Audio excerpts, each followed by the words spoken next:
Phillies have roller coastered through a lot of emotions during the first week, and Roy Halladay has roller coastered through a lot of those as well. He'll get set for his second start of 2013 as the fans are settling in for Game 1 between the Phillies and the New York Mets. Hi, everybody. I'm Tom McCarthy, along with Chris Wheeler. You saw Doc stretching out there. He is the storyline going into tonight's ball game against the Mets. You know, the Phillies have had some issues the first 7 days of the season, and Charlie Manuel talked about those. But one issue that they'd like to get taken care of is the guy on the mound tonight. Yeah, the starting pitching has been a problem so far, Tom, except for the great game that Cliff Lee pitched. And the guy on the mound tonight, as you say, is Roy Halladay, and he has been so good around here since he came over in that deal with Toronto. He is a work in progress, to say the least. He's just really struggling commanding his fastball. There's the home run by Justin Upton, and then Evan Gattis. It's his first major league home run. The catcher who'd been all over the place before coming up with the Atlanta Braves. You see the frustration right there from Roy Halladay. And then he got it going a little bit. In fact, his first 8 outs were strikeout. If he got ahead of some hitters, he was putting them away with his curveball and with his changeup, cutter, fastball. He's still kind of struggling with those pitches. You see the majority were cutters. Threw some sinkers, 16%, then the curveball and the changeup were strikeout pitches. But this is a guy that really has to start to command his fastball better. His cut fastball has been a pitch that's carried him throughout his career. Yeah, and obviously from a command standpoint, he's going to work on a few things going into tonight's ball game. He's hoping the velocity is in the same neighborhood it was the last time out. Now, one guy that certainly had command of his fastball in his first start was Matt Harvey, who's making the start tonight for the New York Mets. We saw him twice last year. What a prospect this guy is. Well, I guess he's not a prospect anymore.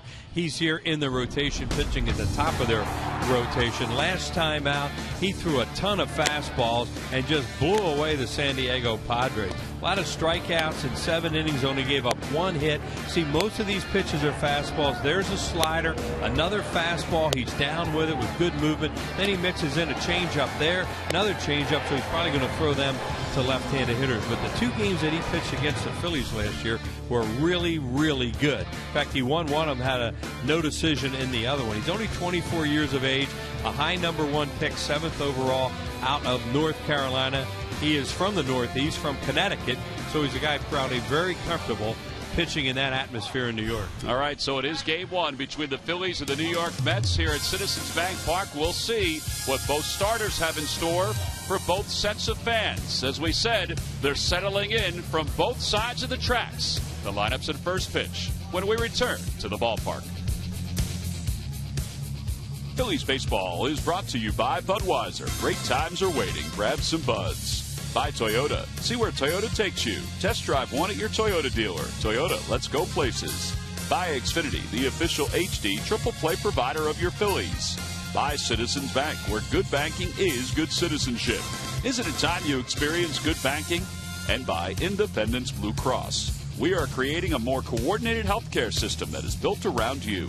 Independence Blue Cross, changing the game.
For baseball, yep, the Mets are in town, and so are a lot of their fans, getting a chance to see the Phils and the Mets for the first time this year.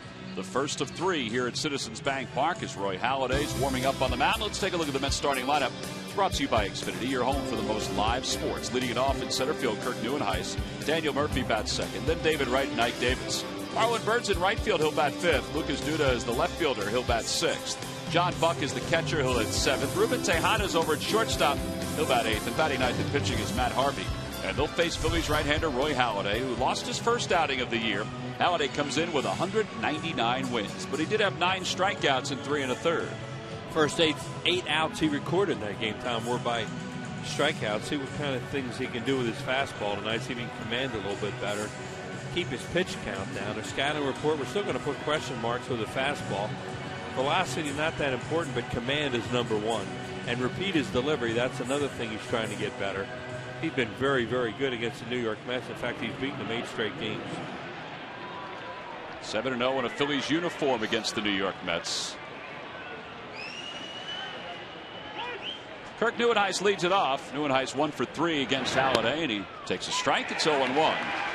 First pitch is at 90 miles an hour for Doc, and it was down in the zone. Neuenhuis 286 so far, just 2 for 7. Change up, 0-2. The Mets outfield is kind of in flux, and when Terry Collins was asked today, well, why Neuenhuis against Halladay? He said, well, he does have a hit in 3 at-bats, and we just don't hit this guy. As he takes a breaking ball inside, it's 1-2. Yeah, they have 5 guys for 3 positions, so they're juggling them all over the place. Marlon Bird, former Philly, is playing in right field tonight. There's Marlon right there in the dugout with a bat. He got the game-winning hit yesterday for them. Infield is back. Here's the 1-2 pitch to Neuenhuis. And a sinker a little low. It's 2-2. I mentioned that Halladay comes in with 199 wins, 101 losses.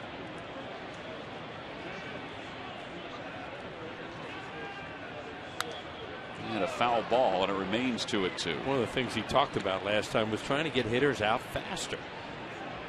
And he started to get swings and misses in that game, but at that point his pitch count was up so high. And he would love to see them just hit some ground balls at some people early. Yeah, he threw 40 pitches in the first inning against the Braves, and that kind of set the tone for what kind of night it was going to be. That one just missed off the outer edge. It's 3-2. That was a cutter from Halladay. May have been close to a strike too, but Quintero didn't catch it, and sometimes that can fool the umpire. Change up, popped up. Howard will give it a look. I don't know if he's going to have room, and he does run out of room.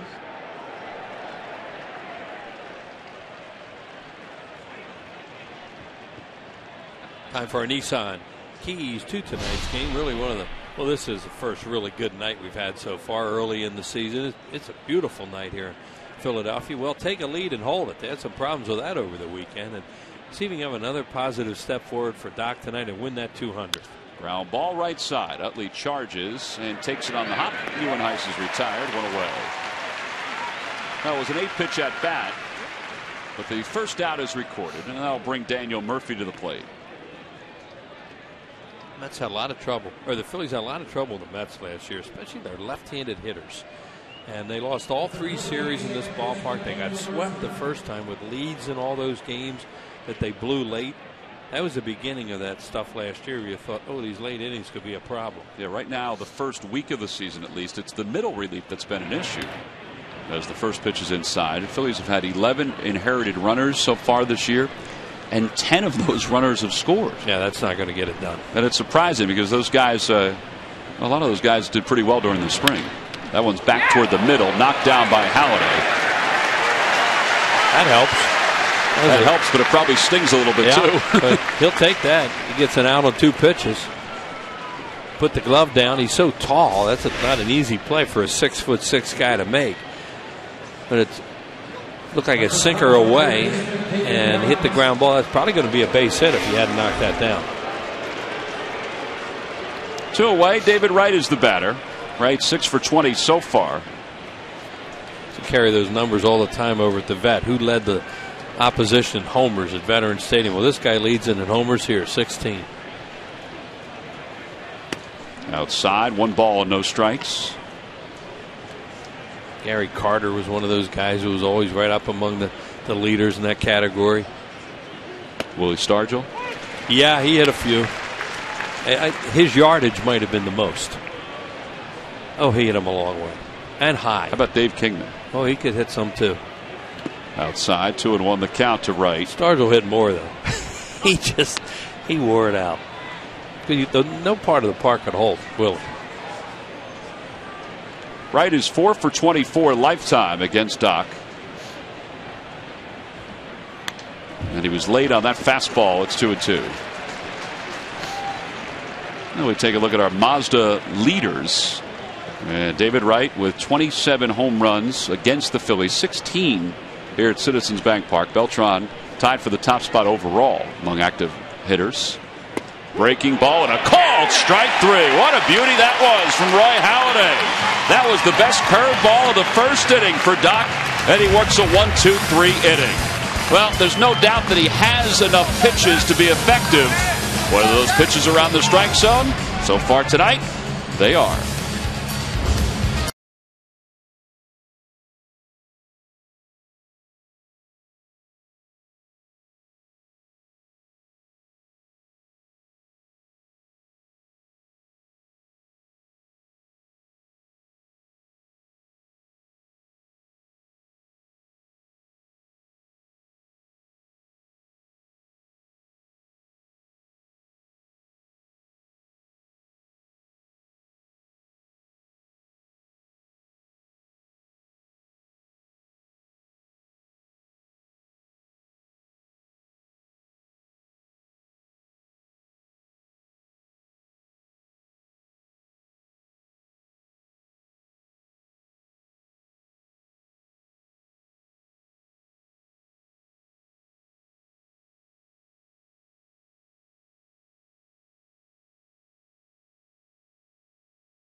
A few words of advice for Jimmy Rollins. Let's take a look at his starting lineup. It's brought to you by Xfinity, your home for the most live sports. Leading off in center field, Ben Revere. Batting second is Jimmy Rollins. Chase Utley hits third, followed by Ryan Howard and Michael Young. Dominic Brown's in left field, he'll bat sixth. And then Lance Nix in right field bats seventh. Umberto Quintero, that's been a topic of conversation today. He's doing the catching, he'll bat eighth. And of course, Doc bats ninth against right-hander Matt Harvey, the 24-year-old from Groton, Connecticut. 1-0 after a 7-inning, 10-strikeout performance his first time out. Makes his home now in Mystic, Connecticut, made famous by that movie Mystic Pizza. Starring Julia Roberts, I believe. And I don't know. Okay. I didn't know if you knew the whole cast. That was enough. Here's our Budweiser scouting report on a very young Julia Roberts at that time. That is true. On Matt Harvey. And boy, what a good fastball this guy has. Then he'll mix in those other pitches. Number 1 pick out of North Carolina. Well, the first outing of the year, of the first 30 pitches he threw, 28 were fastballs. Now, whether he changes that approach, we'll see. Ben Revere leads it off. Revere was 4 for 13 against the Royals. And he takes a first pitch fastball up high, 1-0. Revere overall 259, no home runs, 2 RBIs. Outside, 2-0. David Wright in on the grass at third, just in case Revere decides to lay down a bunt.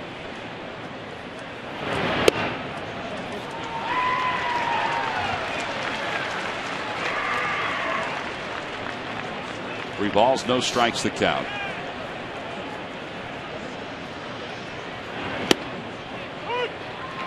Like any starter, the Mets are trying to get Matt Harvey to work deeper into games. Now, it's 7 innings in his first outing. That's pretty good, but he has had a tendency during his young career to throw a lot of pitches through the first 5 innings, and he'd have to exit a little early. Well, he walks the first batter, Ben Revere. Yeah, he's a strikeout rate already in his young career of 10.85 per 9-inning pitch. This is his debut back in July of last year. Just look at the umpires there, and then that's going to make you throw a lot of pitches, all those strikeouts. That's Jim Reynolds behind the plate. Jimmy Rollins, the hitter, 3 for 12 against the Royals. It included his first home run. Outside, 1-0. John Buck's behind the plate. His first year here with the Mets. We saw him with the Marlins. He had a terrible year last year, did Buck, but he's a good catcher. Very solid guy. They say calls a game well. Has a good feel for pitchers.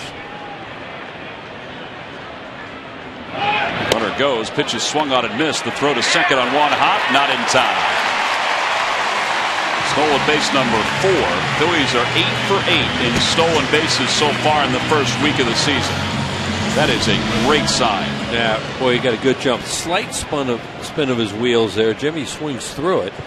Not a hit and run. It's a straight steal. I don't think Tejada ever tagged him. It was a tough. Yeah, he got him late. He was on the back. It was a heck of a pickup he made. For Tejada's really been struggling with his throwing. He has 4 errors already. So Rollins up with a runner in scoring position. 1-1 the count. Outside, 2-1. Try to get him over now, get him in, get a quick run off a good young pitcher. Just threw an off-speed pitch there too, which is not a great pitch, I don't think, to throw to a left-handed hitter, because that's something you roll over.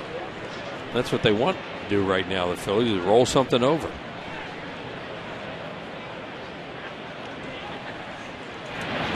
Ground ball foul.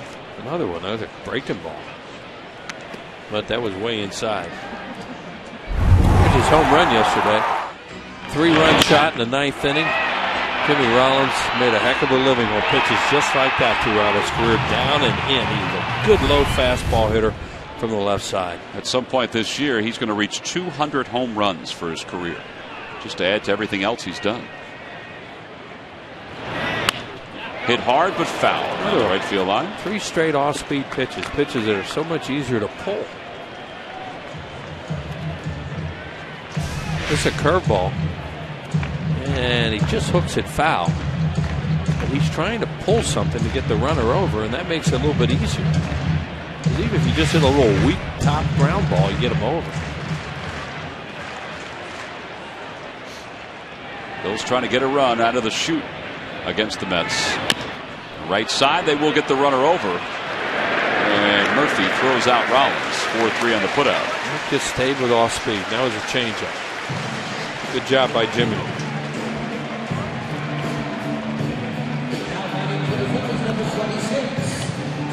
Green to the dugout by Freddie Galvis to start. Now Utley's coming up. Chase has been the best hitter for the Phillies this first week of the season at .391. He's tied for 3rd in RBIs. John Buck leads the way. And the Mets are going to play the infield in here in the first inning. No, I never would have believed it.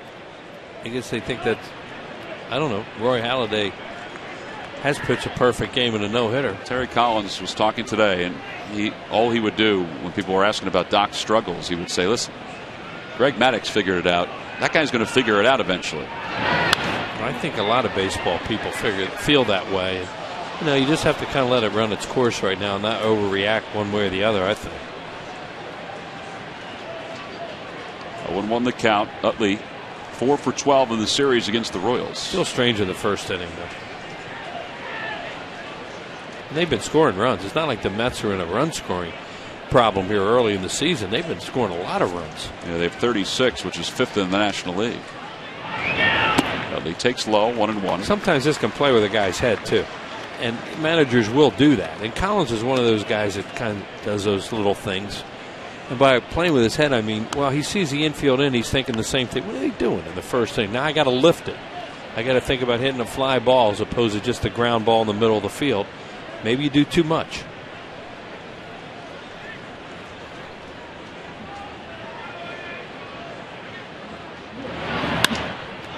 Popped him up. Third base. David Wright is there. Revere goes back to 3rd. 2 outs now for Ryan Howard. Something off speed and got him way out front.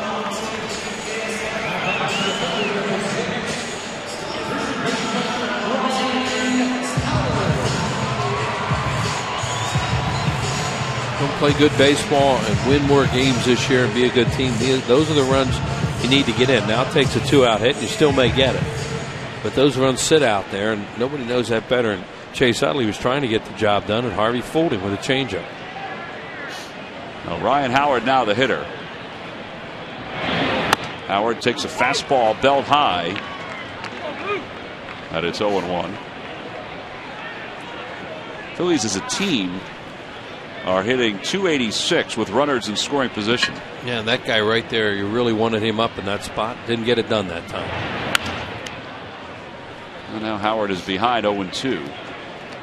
Ryan has seen an awful lot of changeups and breaking balls so far in the first week. Yeah, trying to get him to jump at everything and swing it. He got a first ball fastball that he thought was high. See that shift Tom was talking about? Second baseman not way out because Murphy doesn't throw all that well. So they're not going to have him real deep, I don't think.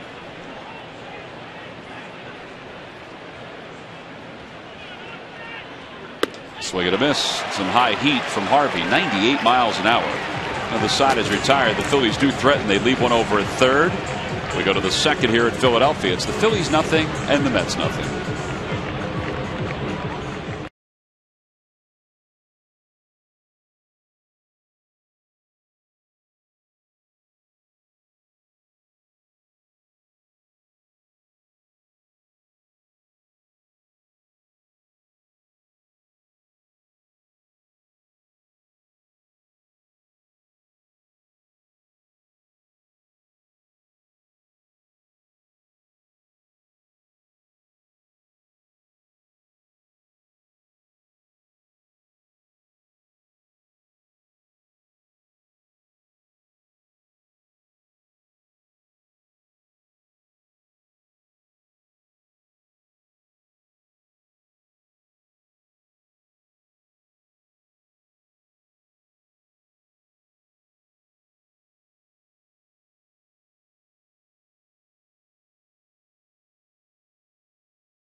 Right now, the focus is just taking it one day at a time, and there's no need to start to panic.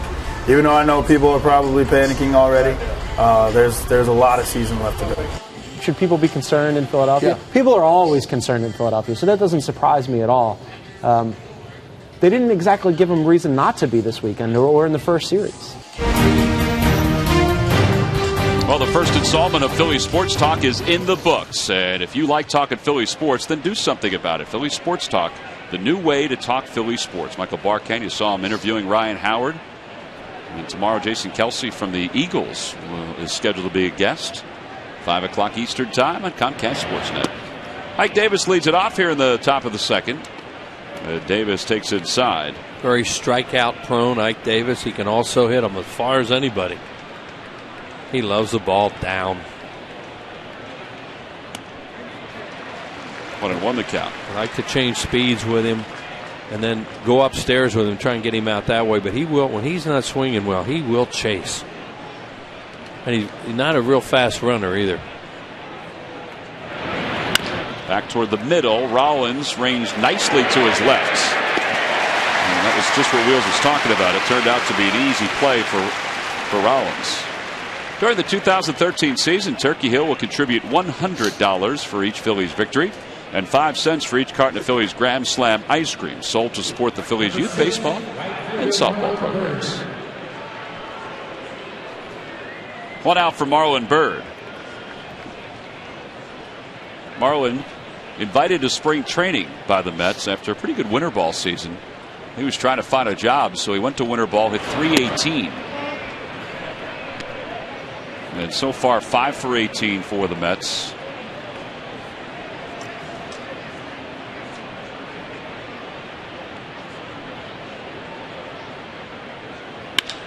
Line drive center field. Revere on the run. It's over his head. And a one hop off the top of the wall. Bird will stop at second. And he's there with a one out double.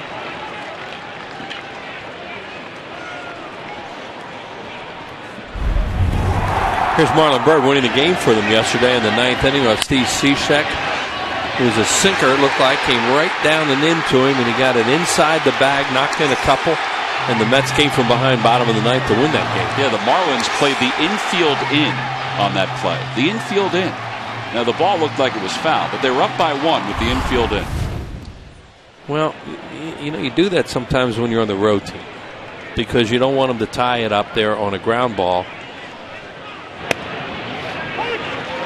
Lucas Duda takes a strike. It's 0-1. That's always one of those, you know, tough decisions when you play it in or back. Look what they did here in the first inning. It didn't factor into it, or maybe it did.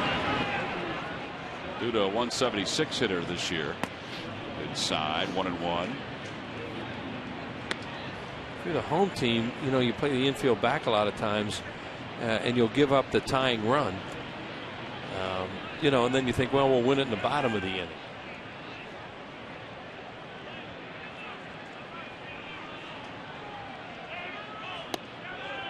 Did he go? They appeal. No swing, says Bob Davidson. The managers look at the thing and they say, where have I done with my bullpen? If we go into extra innings, what do I have left? That's kind of what Mike Redmond said. He didn't really have anybody left after that. So that's why I think probably did the right thing. You play it in. He just got beat with a 100 hopper, it looked like. And a ball that I think a lot of people wonder whether it was fair or foul. Yeah, that's another. That looked close, didn't it? Yeah. Marlon didn't run right away when he hit it. You could see on the replay there that his first reaction was that was a foul ball. He smoked that pitch from Halladay, too. It looked like a cutter that was in the middle of the plate.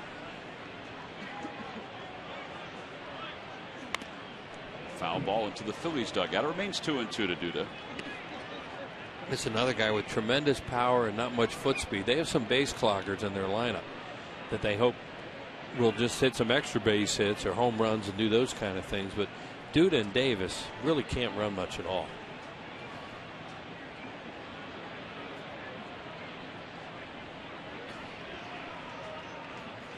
And that pitch hit Lucas Duda. So that'll put runners on first and second with 1 out. It's an example of how he does not have command of his cutter the way that he wants. Because that certainly was not supposed to hit him. It was supposed to cut inside and make it a tough pitch to hit. Watch how it gets away from, whether that's arm slot, release point, whatever. He pulled it across his body and hit it.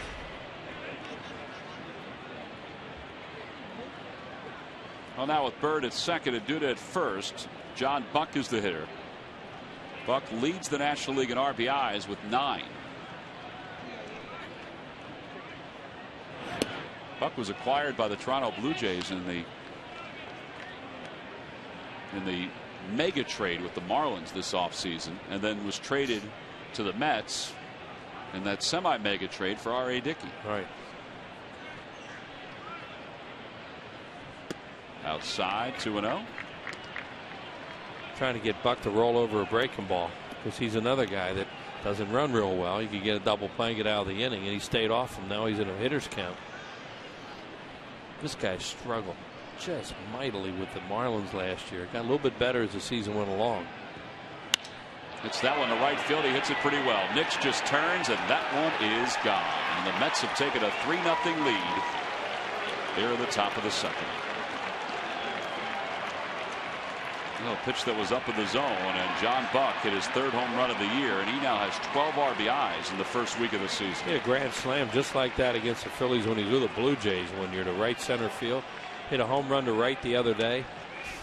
He has power that way, and this is a cutter that doesn't move. Stayed right there, and he went with it, and that thing was out off the bat. There it is, right on the barrel, and you see it's in the middle of the plate basically.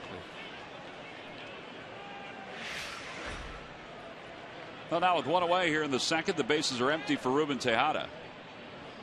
Tejada 4 for 19 in the regular season, 5 for 52 during spring training for the Mets. And he takes a little high. It's 1-0. John Buck, who at one time was Roy Halladay's teammate in Toronto, has surprised everybody out of the gates with 3 home runs and 12 RBIs. Especially off last year. Every time you'd see the Marlins, they talk about how he was struggling. Everybody liked him, handled the staff well. They said offensively it was just awful to watch. And now he gets off to this kind of start. You just never know.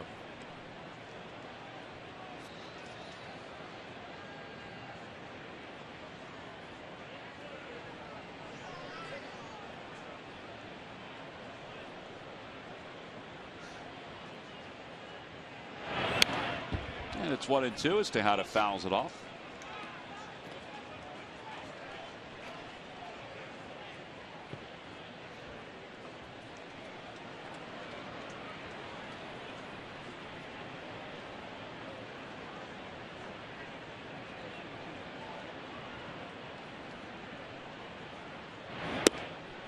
That ball bucket may have been out of Citi Field. Yeah, that went pretty deep into the seats.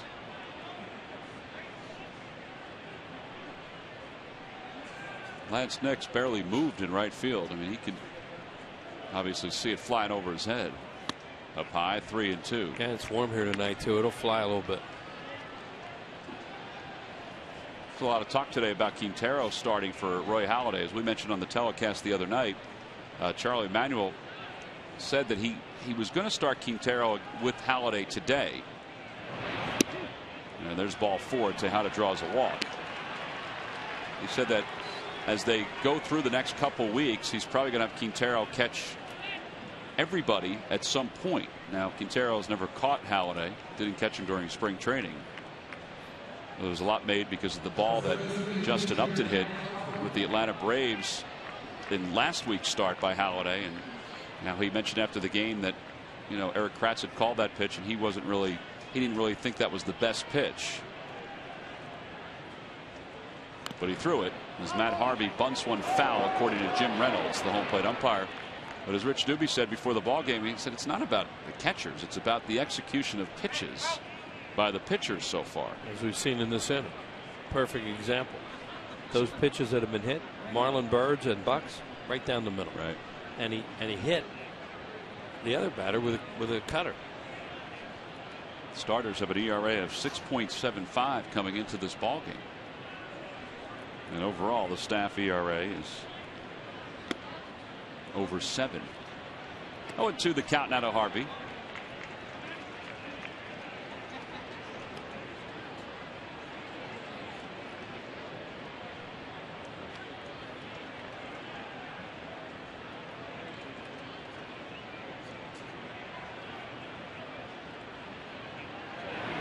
Swing and a miss, and there are 2 outs. This guy's a pretty good young hitter. Early in his career, he's gotten some hits, but they wanted him to bunt there, and he wasn't able to do it. He does have 3 lifetime sacks. A reminder from Budweiser: great times are waiting. Designated driver.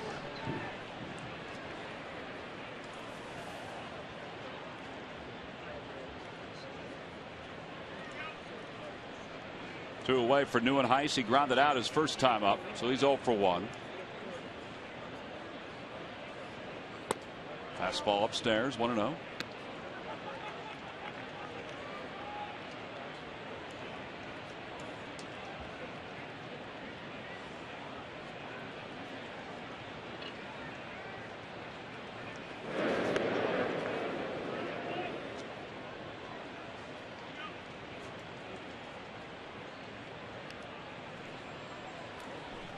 Only 3 first pitch strikes so far against the first 10 hitters. That was a problem Cole Hamels had yesterday. Tejada started and then stopped, and then thought about going again when he saw that ball was in the dirt. On the Toyota Major League Scoreboard, Wheels, this was a 5-4 game. Reds were on top in their half of the 9th inning, and then they exploded for 8 9th inning runs. They blew it wide open. They could score. Well, and they have the first week of the season. And that game was on the road at St. Louis.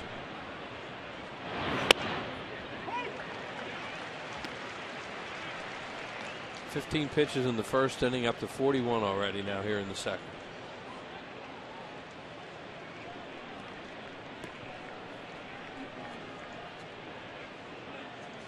So 26 pitches. Here's number 27. And a little low.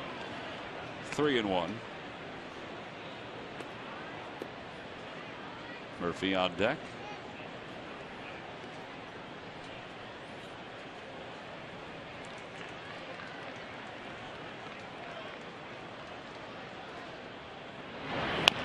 Little topper back to the mound. And the side is retired. But the damage is done. John Buck has given the Mets an early lead. It's a 3-0 lead as he drills his third home run of the season. Deep into the seats and right. We go to the bottom of the second here in Philadelphia.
And subscribe today. Watch every out of market game live online on your favorite mobile and connected devices in HD quality with MLB.TV Premium. Visit MLB.TV today. MLB.TV, baseball everywhere. Michael Young leads it off here in the bottom of the second. Phillies down 3-0. First pitch fastball is over for a strike. Young had a very good series against the Royals and a very good day yesterday. Yeah, 4 hits, hit it all over the place too. Got a little, excuse me, Tom, you got a little feel for what we've known about him over the years, and what you see in person now is how he can use the whole field. He was 6 for 12 in the series against the Royals. Takes a breaking ball outside, 1-2. Royals were losing that game 1-0. Their home opener today after 8 innings or 7 innings, wound up winning 3-1. Yeah, they weren't hitting at all, Wheels, until their last couple of at bats. They were worn out. Opposite way on one hop. It was almost 2 extra crow hops. Well, one away. Dominic Brown will come to the plate. You know, Charlie Manuel's talked the last couple of days about not panicking after a week of games. Now, the Phillies have lost 2 4-0 leads over the last few days. And Murph, I think from Charlie's standpoint, he wants them to start getting deeper into games, the starters, and also playing a little more efficiently. Well, no doubt about it, Tom. I mean, it's obviously not something he wants to be talking about. But Charlie, you're right, is not panicking at this particular point of the season. And he said, you know what, if you look at the games against Kansas City, the game on Saturday night and the game on Sunday, and Saturday night they come back and win the game. Sunday they fall just a bit short. He said, you know, if you look at a silver lining, he said, I'm seeing a lot of fight in this team that maybe he didn't see a year ago. A lot of new faces on this team. And he said he saw it as early as spring training, that they had a little bit of a different attitude and a a little bit of a different way about them, even inside the clubhouse. So he likes that, and he likes the ability of this team to come back and, close some deficits. Unfortunately, they're going to have to do it again here tonight, down 3-0 early in this one. But if Charlie could paint a positive picture about anything, he was painting it about that. Yeah, I do agree with you on that, and I think we all agree that it is a different environment compared to last year down in the clubhouse, and that's a good thing for the Phillies. Want to know the count to Lance Nix after Dominic Brown popped out to third in foul territory. Nix 250 on the year, no homers, 1 RBI. A little out in front of that, it's out of play. It's 1-1. When you watch this Harvey, he really has a power delivery. He gets set on that back leg and pushes off and lets it go. It's just really a good looking delivery. It looks like one of those deliveries you have a chance not to hurt your arm. The pitcher load up like that. It's like a good hitter loading up.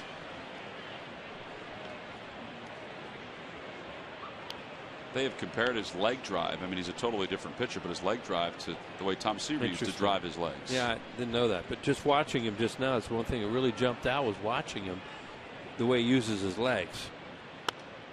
Well, Upstairs? Tom Seaver had that low way of following through with the pant leg on the ground. Right, and there's a difference in size. I mean, Seaver was barely 6 feet. And, Harvey is 6'4". Tom Seaver generated unbelievable power with his legs.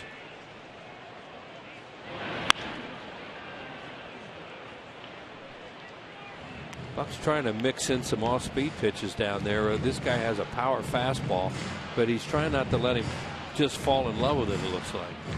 Like at McDonald's, Phillies home run jackpot contestant is Pam Fantasia of Northfield, New Jersey. Phillies hit a home run in tonight's ball game. Then Pam will win $100. Swing and a miss. Second strikeout for Harvey.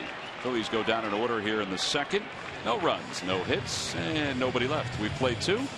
Mets on top 3-0 over the Phils.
A question. Wills, log on to Phillies.com. Go to the fans section for all the information. Please submit your answer on the subject line. Here's the question if you want to write it down. Name the Minnesota Twins left fielder that Ben Revere was called up to replace in May of 2011.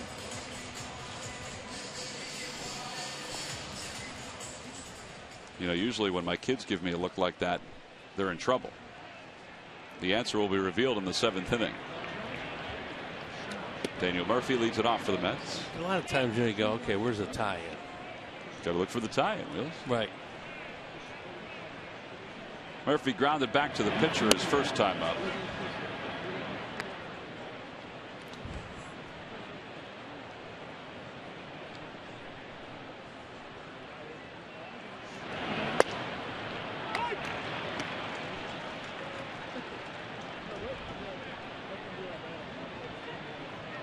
Did the light bulb just pop on over your head? I was trying to think of a connection, and I may have one. 2-1 the count to Daniel Murphy. Why would we care on the trivia question about who was called up to replace Ben Rivera when he was with the Twins unless there was a tie-in? That's just for the fans' benefit that I'm bringing this up. I got you. There usually is a tie-in. Almost always. Love the way John DeSangro thinks.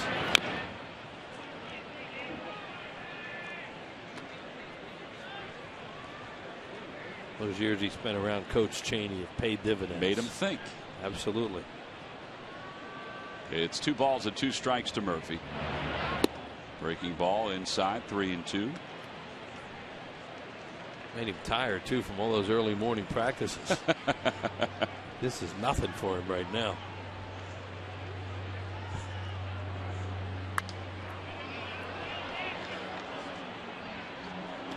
And he's always 15 minutes early.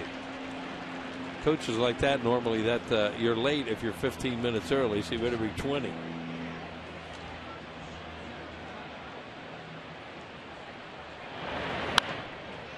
Out of play, and it remains 3-2. The docket 51 pitches right now with nobody out here in the third. 4 3-ball counts so far.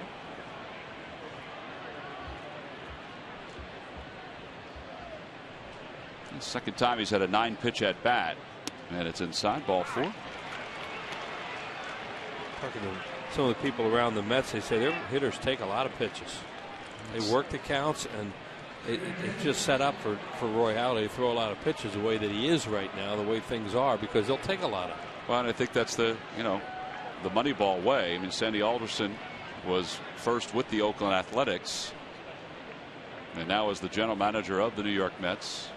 Take a lot of pitches, foul off a lot of pitches, get the starter out, and get to the middle of the bullpen as fast as possible. Quintero throws behind Murphy. 1 ball, no strikes, the count to Wright. Wright went down on strikes his first time up. He had a perfect first inning.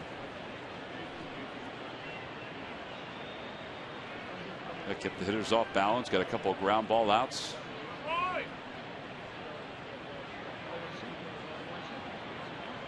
Try curveball here. He threw that curveball to David Wright to finish up the first, but he hasn't been able to control it since then.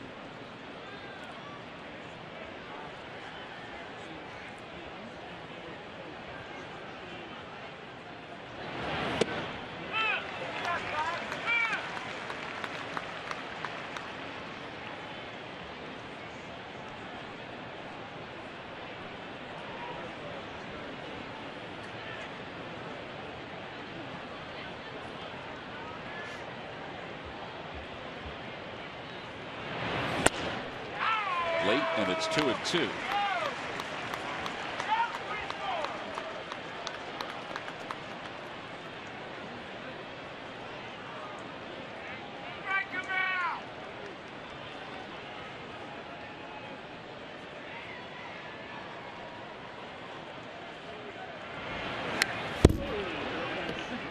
Wright fouls it back. That was a fastball. Quintero was trying to get it in the inside part of the plate. And it floated toward the outer half of the plate. David Wright is the captain of the New York Mets. They officially named him the captain during spring training.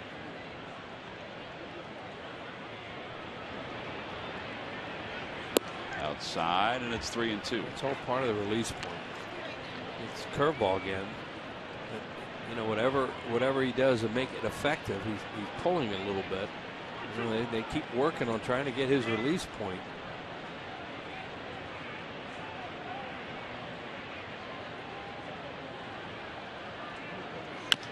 Chopper toward third. Michael Young will have 1 play, and he'll have to hurry to first to get right. 1 away Mike Davis is coming up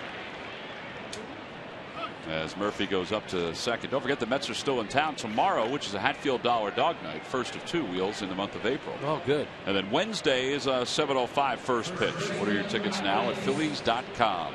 Good seats still available for both of those ball games. Smiley going to be around? Smiley should be here. Cliff Lee will be on the mound tomorrow for the Phils off his outstanding start, his first time out. Won his first game of the year last year on the 4th of July at New York. Curveball a little high, 1-0.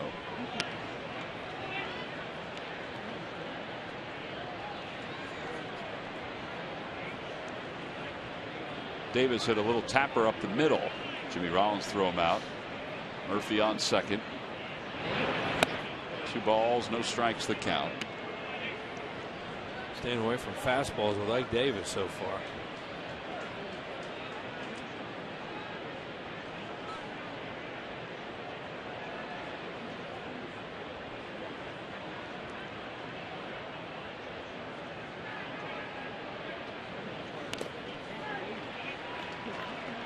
From curveball, changeup so far.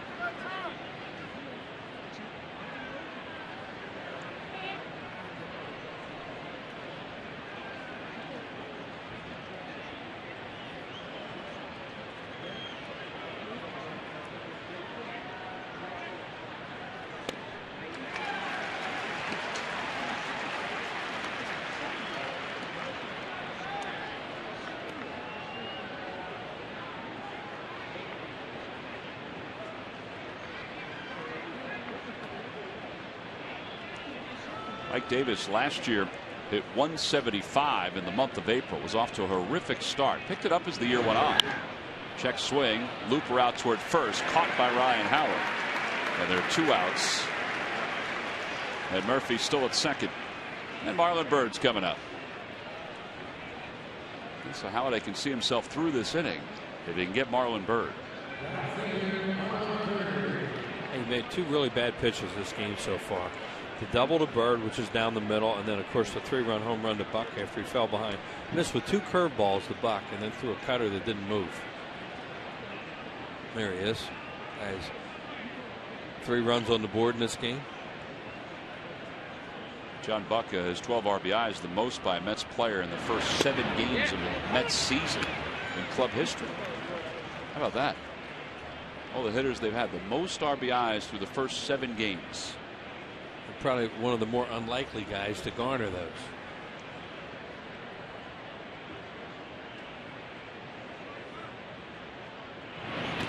Check swing, 1 ball and 1 strike. No swing, says James Hoy.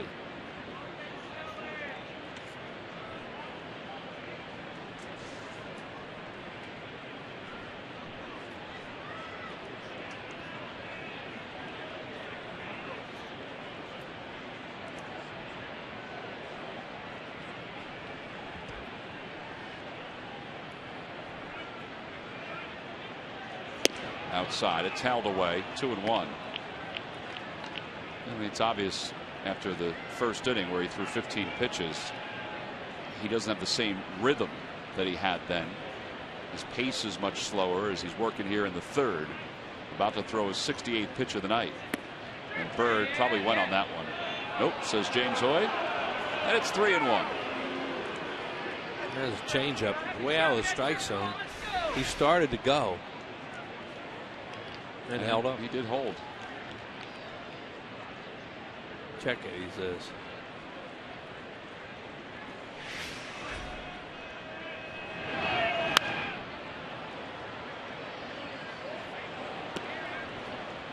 On the Toyota Major League scoreboard, the Cubs defeated the Brewers defeated the Cubs 7-4. Ryan Braun did make his return after a stiff neck. 12 base hits. for the Brewers. 3-2 pitch. Just missed off the outside corner. Everybody was walking off the field. And now all Doc can do is smirk at that one. And ball 4. Third walk issued by Halladay. Second one of the inning. That's surprising Marlon Byrd doesn't swing at it. It's a cutter. Cuts away. Off the plate.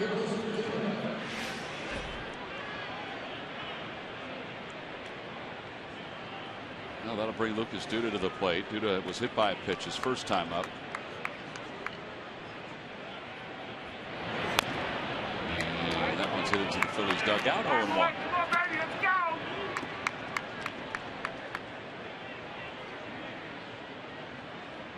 Bird's on first. Murphy's on second.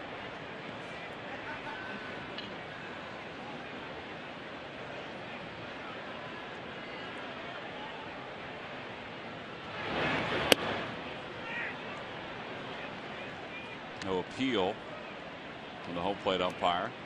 1-1 the count.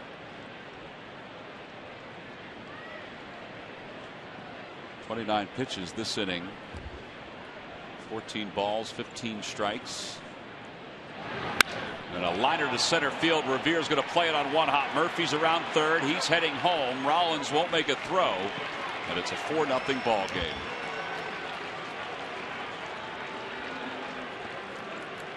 Duda picks up his 4th ribby of the season. So runners on first and second with 2 outs.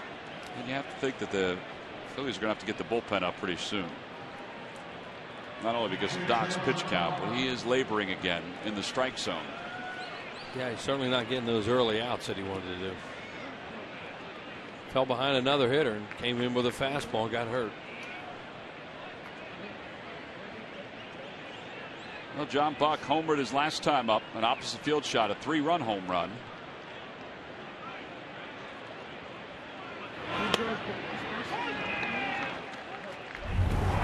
Here it is, curveball for 2-0, and then a cutter that didn't move much and went a long way into the seats in right center.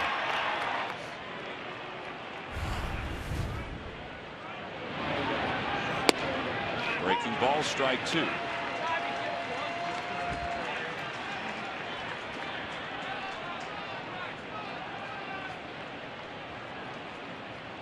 That's some start for this guy. Sure is.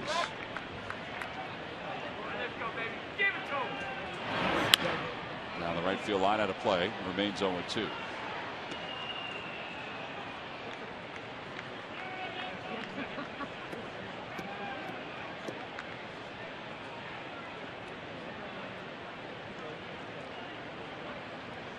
I read a story where Buck worked this offseason on trying to increase his bat speed.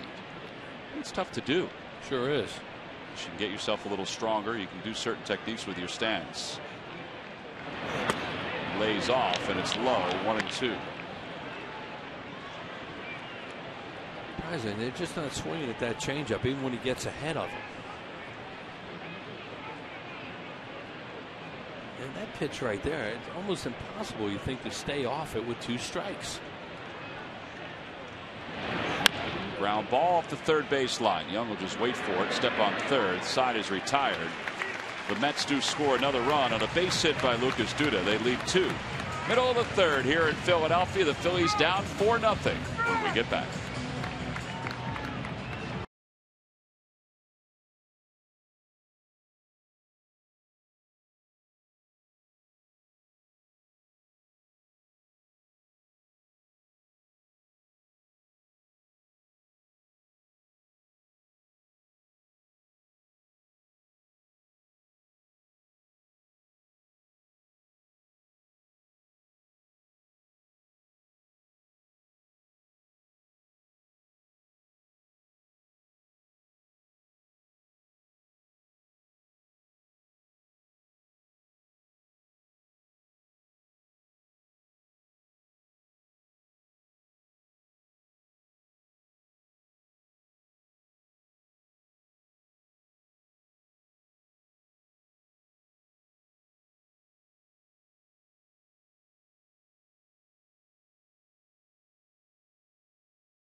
The Quality Plus Sports Stores. Go further. Buy WB Mason. You can't go wrong when you buy right. And buy Xfinity, the official HD triple play provider of your Phillies.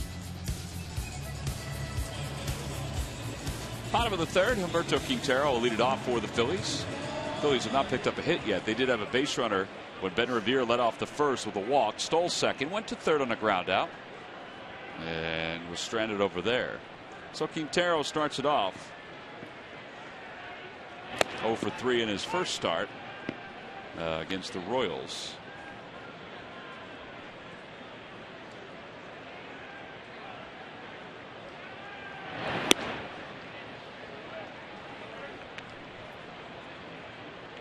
A lot of times when you talk about the matchups between, let's say, Matt Harvey and Roy Halladay, or Cliff Lee and Dylan G tomorrow, pitchers will say, "Oh, I'm not really facing the other pitcher. I'm facing the other hitters." And managers will say that too.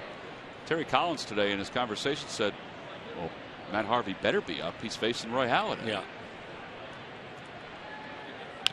When you get stuff like this kid has, you should want to go out there and compete. And he looks like he does like to do it. But he has 4 pitches, and they're pretty good. It's not like you go up there and a hitter off a young pitcher like this and think you can sit on stuff unless he starts to fall behind. 2-2 the count to Quintero. Outside, 3-2. And he's calling everything too. He's throwing fastball, slider, curveball, and changeup tonight.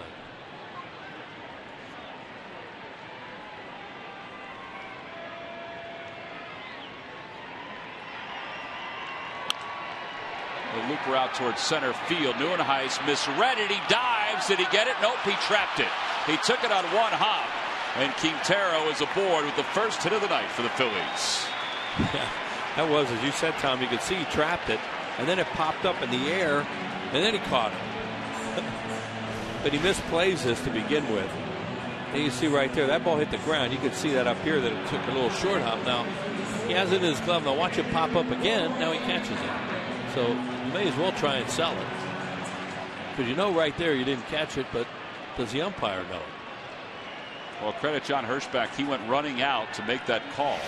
So Doc's up there to try to sacrifice, and he takes low, 1-0.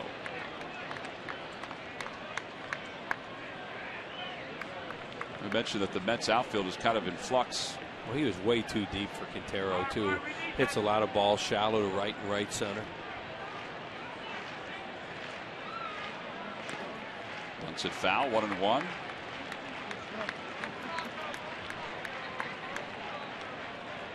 Phillies were ahead 4-0 in Friday and Sunday's ball game.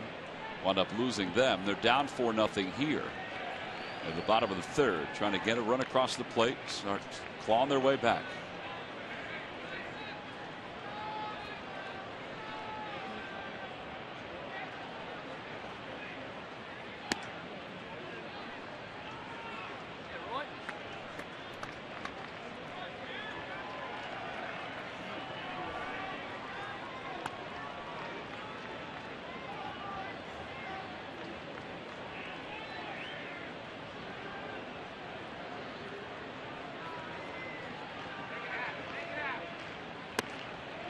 He took that bat back at the last moment. Yep. Well, it was a ball. It was. And that's the thing. And it's easy to say when the guy's throwing the ball 95 miles an hour that you have only a split second to read it. Now, that's the way you want to bunt. Bend your knees, get it strike. But the number one thing is get a strike. And that was out of the zone. He bunted through that one. And now it's 3-2. And that was a strike.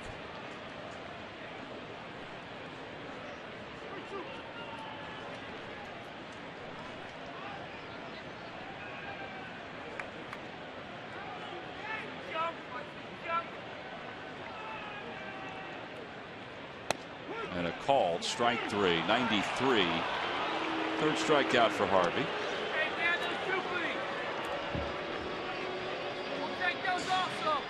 So what away, top of the order, Ben Revere's coming up. Everybody, we told you about Wheels' paperback book. It's called A View from the Booth. That's right. The best-selling hardcover book is already out of print. So they've decided to make a paperback, which is what they normally do with the Pulitzer Prize winning books. Yeah, right. Well, looks pretty sharp, Wheels. Yeah, we added some stuff to it. What'd you update? It says updated and expanded. What'd you update? Well, I just added a few more little things that have happened over the last couple of years. Did you tell the Harry Carey story? No. About Wheels Wheeler That's and a good one. Andy? What's his name, Steve? That'll be in another book someday, I guess. What's Andy's last name? You want me to tell that story? Yeah, it was a good story. You should have put it in there. Well, it's more in how you deliver it, I think, than write it. Want to know the count to Revere. He pulls that one to the right side. All right, we'll have to do that story in the 7th inning when Wheels returns. 4-6-3 on the double play. No runs, 1 hit, and nobody left. You can get Wheels' book, Barnes & Noble, Amazon, or barnesandnoble.com.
Of Green Mountain Coffee. K-Cups delivered in all the flavors you love. By who? But W.B. Mason. On to the 4th we go. Roy Halladay trails at 4-0. He's allowed just 3 hits. He's thrown a boatload of pitches, though, through the first 3. Trying to settle in as he faces Ruben Tejada, Matt Harvey, and Kirk Neuenhuis.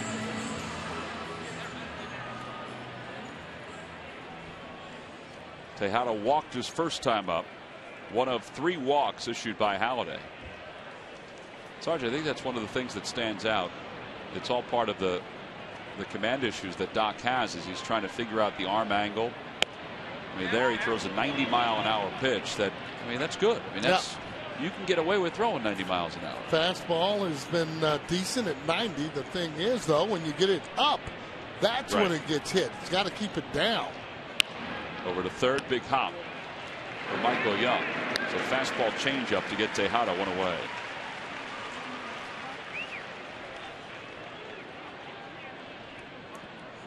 This will bring Harvey to the plate.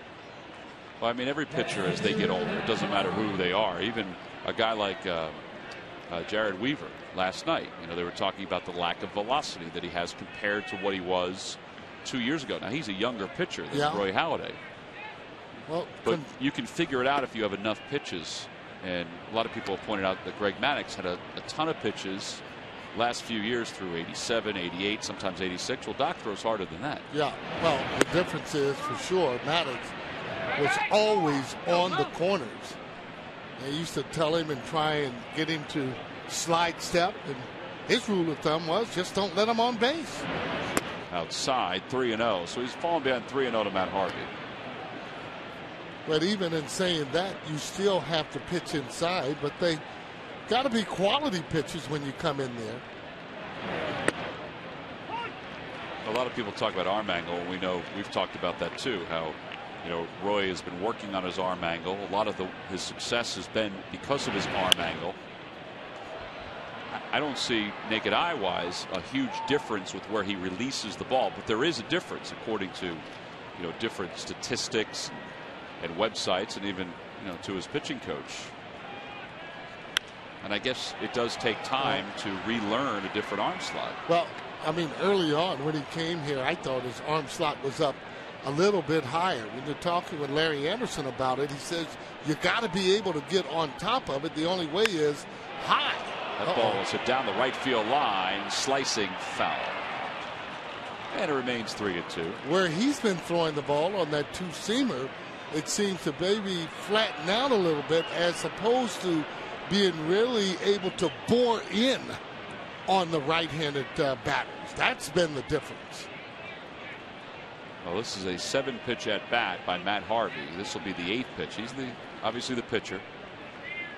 And that doesn't help the pitch count when they're fouling off different pitches. And I think there's a difference where a lot of times when he's throwing that fastball up with velocity, he's able to get it by him. Here's the 3-2 pitch. Fly ball, shallow right field. And Lance Nix wanders under it and puts it away for the second out.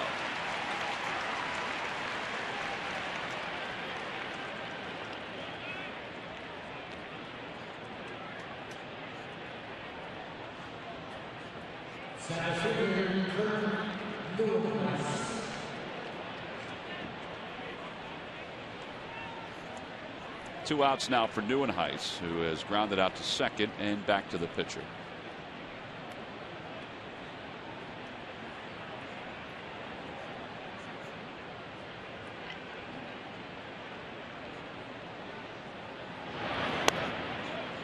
At the knees, it's 0-1.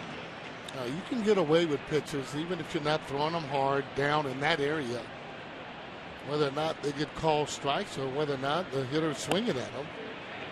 Well, there you go. Now he's ahead 0-2.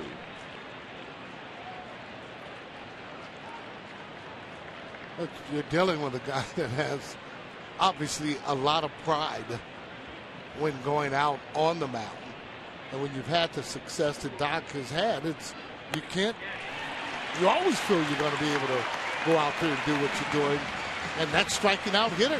Well, he strikes out Neuenhuis for his third of the ball game. Jimmy Rollins will lead it off when we come back in the bottom of the fourth.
fourth inning here at Citizens Bank Park. A beautiful night for baseball. It's the best night so far in the first week of the season. Phillies down 4-0 though. They've managed just one hit against Matt Harvey.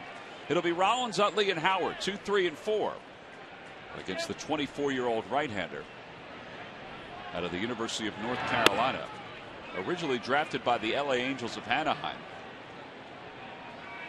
and decided to forego that draft and go to North Carolina. Throws a changeup to Rollins. It's 1-1. Well, you not only want to make them pitch, want to make them get that ball down somewhere near the belt area as he calls for a little sinker.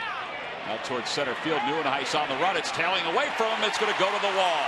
It hits that State Farm sign. Rollins to second. He'll stop there. And it's a leadoff double. That ball was hit well. Second hit of the night for the Phillies.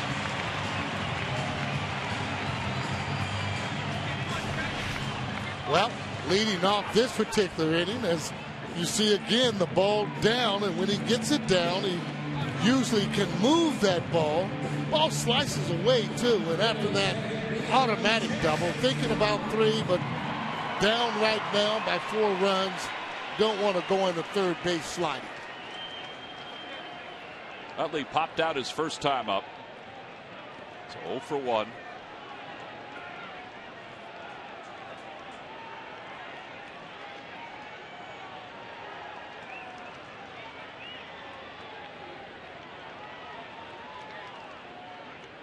Up high, 1-0. That's what I mean. Got to make them pitch, make them get it down. Continue to play the game, meaning get them over. Let the next guy get them in. They've already had one opportunity where you could have gotten a run without getting a hit.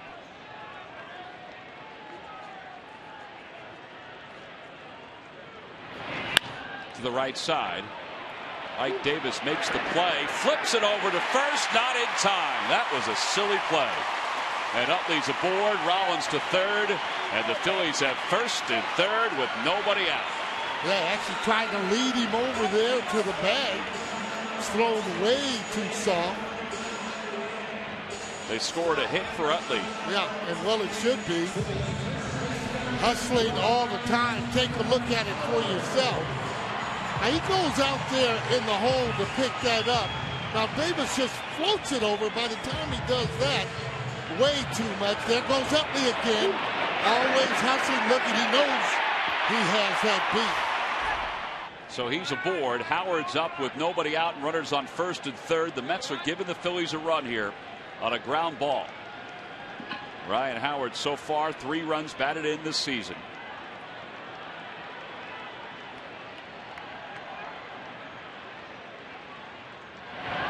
And a line drive foul. Boy, he turned on that inside pitch. Yeah, he sure did. That was a slider.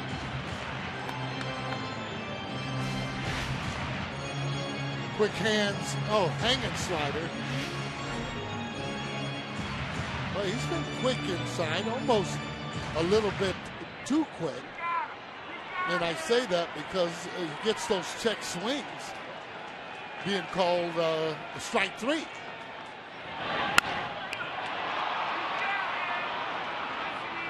Well, need to be a little quicker on that one. That one inside on 96.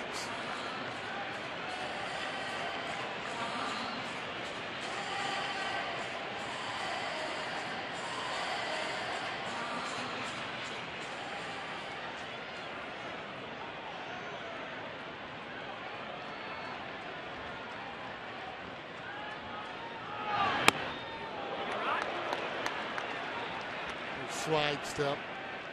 Pretty difficult too, though, to steal a base on him. You know, Utley has been stealing bases, 33 out of 34, 12 straight here lately. Still have to make sure if you go in this situation that you are there. Time is called by Howard. Actually, it may have been John Buck that called time because he obviously had a message for Harvey.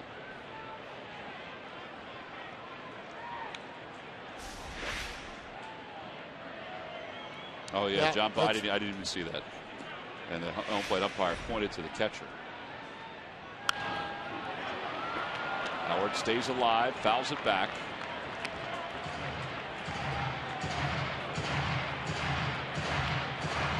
Those are good strikes that he's swinging at. That's in the zone.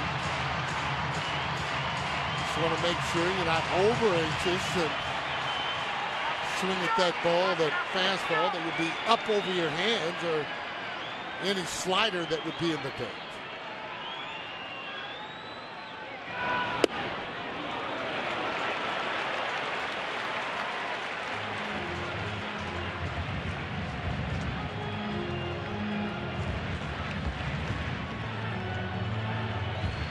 Now, these are the type of at-bats that you want to see Howard have, where he's battling there at the plate. 2-2 the count to Howard. In the air to right field. Marlon Byrd dancing around. Rollins tags from third. That'll get the run home. The throw goes to second. It's a 4-1 ball game. Ryan Howard gets the RBI and the sac fly.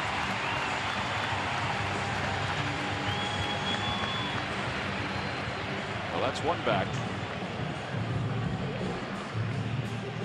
That's a good at bat, though. I mean, he let that ball up in the zone, even though he might be a little bit angry that maybe felt he should have drove that ball a little bit better. But the fact is, being able to get the one right now has to be able to help the club. Take a look at it. It's just another ball out over the plate, but it was going away as he tried to pull that ball. Michael Young grounded out his first time up. Utley's on first. One run is in. And a toss over to first. Chase did not have a big lead. Yeah, he's trying to pick out a pitch that if he goes, that'll be something that would be off speed as opposed to the fastball. And it does get there quick. This kid throws awful hard. Little number up the third base line, and it rolls foul.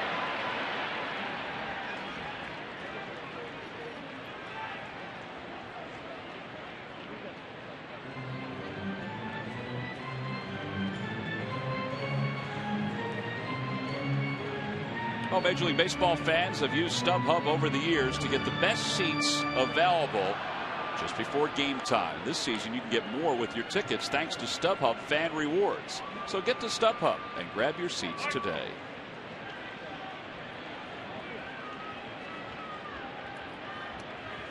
Oh, and 1 the count. Fastball. 0-2.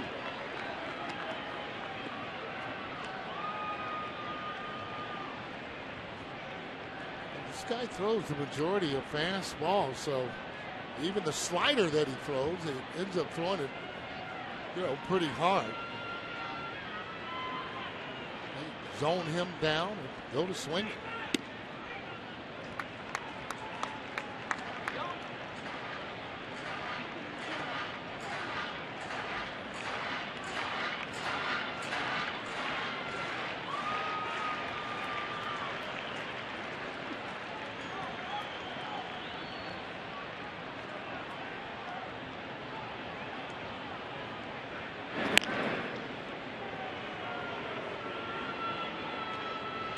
Got pretty quick feet.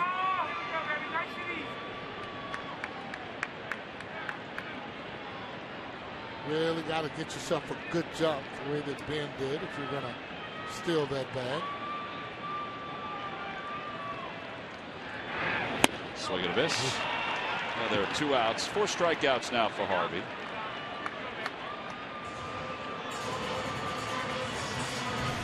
Wow. Take a look at it.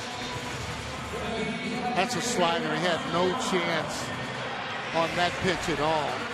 Almost selling out as if the pitch was inside.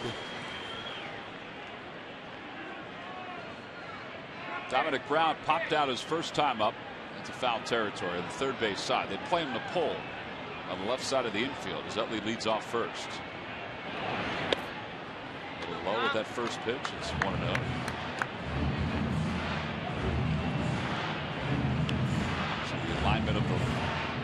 third baseman Wright and shortstop Tejada. Usually for the hitters, when you know a pitcher is going to throw primarily nothing but fastballs, it becomes a big challenge for you. Most hitters take pride in hitting that fastball.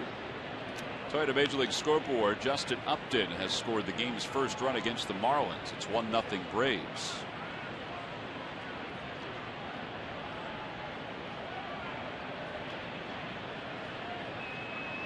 Upton has struck out a lot this week, but he's also been productive. He's driven in some runs.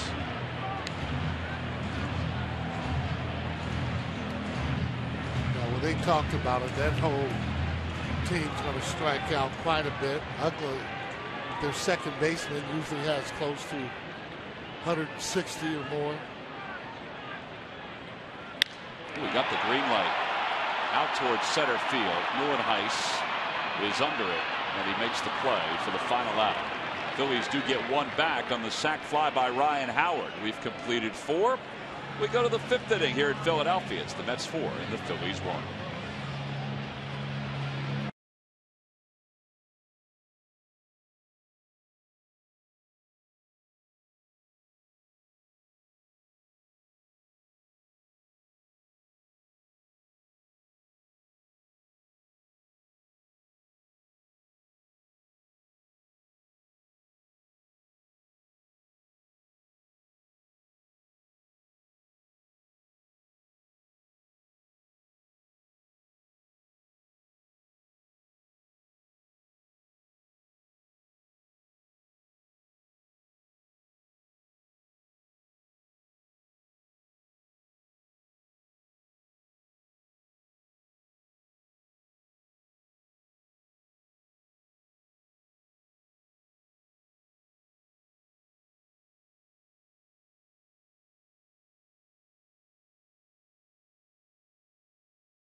Visit Dodge.com or your local dealer today. Buy Budweiser. Great times are waiting. Grab some buds. And by Thomas Jefferson University Hospitals. Call 1-800-JEFF-NOW for an appointment. 4-1, Mets on top. We go to the top of the 5th. Doc had his best inning since the 1st at the top of the 4th. Now he'll face 2, 3, and 4 for the Mets. Down by 3. Daniel Murphy leads it off. He's 0 for 1 with a walk and a run scored. And Murphy greets him with a scorcher to right center field. And that'll take a hop over the fence. A ground rule double. Figure Rich Doobie and Charlie Manuel are going to try to get Doc through this inning. They don't want the game to get away, but no. He is due to bat in the bottom of the 5th. He's due to bat 3rd. No, we need to shut down inning. That ball there almost right down the middle. Full extension. See, one topped the ball right into center field over the fence. David Wright 0 for 2.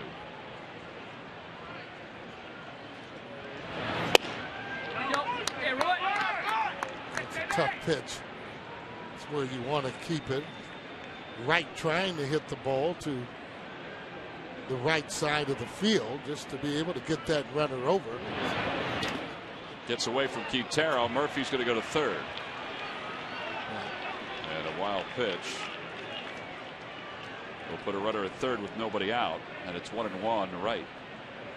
Phillies are going to get bullpen action. Excuse me, Sarge. As they've got Chad Durbin starting to throw.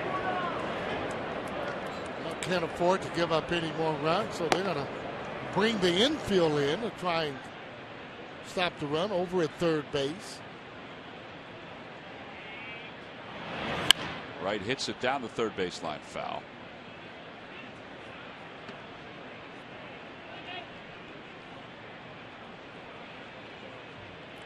Halladay has certainly been dominant during his time with the Phillies against, well, a number of teams, but the National League East as a whole. He's 24-8 against the East since he arrived. Think about what he was in his first couple of years, or first year and a half against the East. It's unbelievable. It's cooled off obviously over the last half of last season and the first start of this year. Well, he's been a great pitcher just about his whole career. That ball is hit to left, a base hit, an RBI for Wright. As Murphy scores, and again a 4-run lead for New York. It's 5-1. See, there's your difference. When you play that infield in, the ball has to be hit right at the fielder in order for that runner not to go. Now, if you're playing back, you may be able to get that one, but no chance. That ball smacked right into left field. Not able to get leather on that one. Well, now Ike Davis, he's 0 for 2.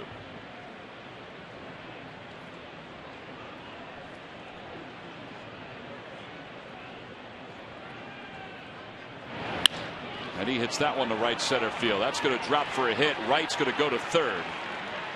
First and third, nobody out.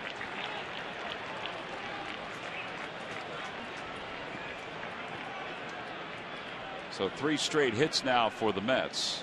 Yeah, 3 straight hard hits. There's a difference. These balls have been squared up as Charlie's coming out. That usually means that it's the end of the day for the starter. Well, Chad Durbin has been throwing in the pen, so he's probably ready to go.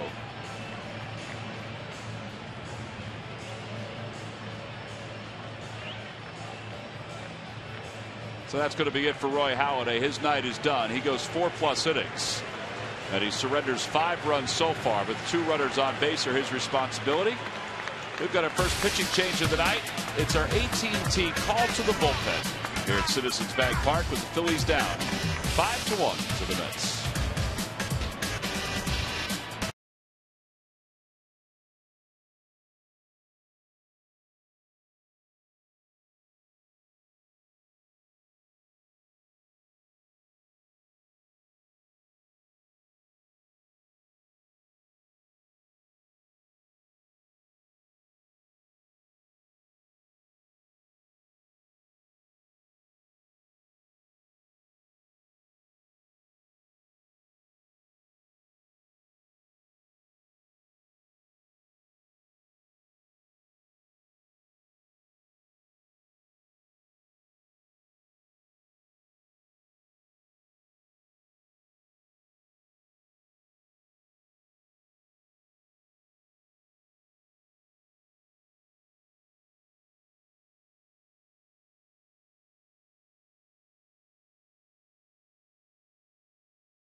Well, the Phillies will hit the road this Friday, and then after they come off the road, they'll begin a 4-game series against the St. Louis Cardinals. The 4-game series wraps up on Sunday the 21st. Now, it's an 8:05 start, and it's Citizens Bank Fanatics birthday, a free time travel and Fanatic DVD to fans 14 and under.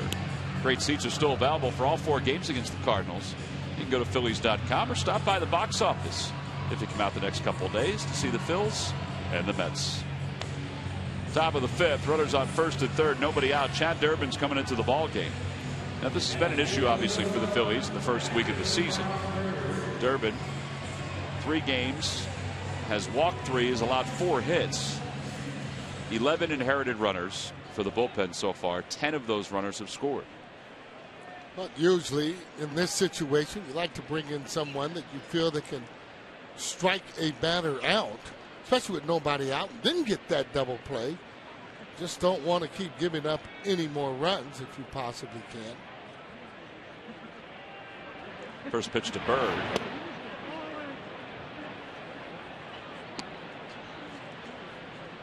Bird tonight has doubled and scored. He walked his last time.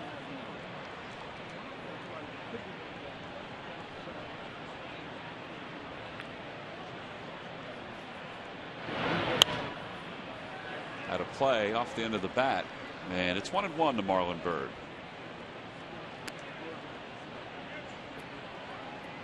Marlon, one of those players that's had pretty good success in the major leagues, and all of a sudden you get hurt or you stop hitting a little bit.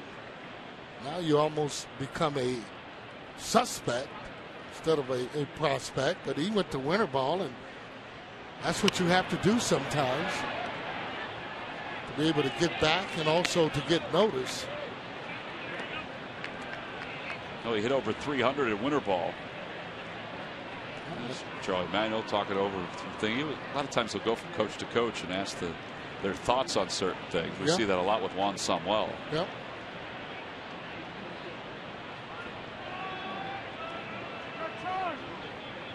Time is called. And that pitch sailed outside. Yeah, he just went on and just made sure he went on and threw the ball as opposed to just stopping. He was well in his way, winding up. That was Quintero that did call time or ask for time.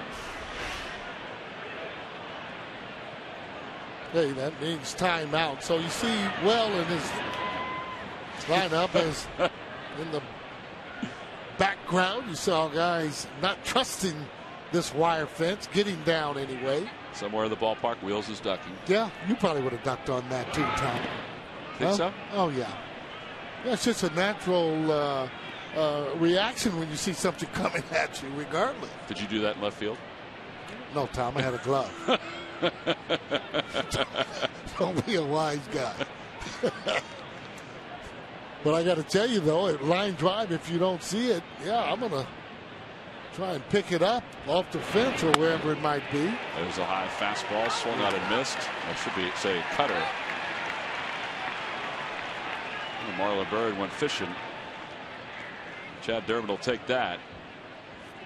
Well, that's what he wanted to do, come in here and strike out Bird. Got him on a bad pitch, which was up and in on him.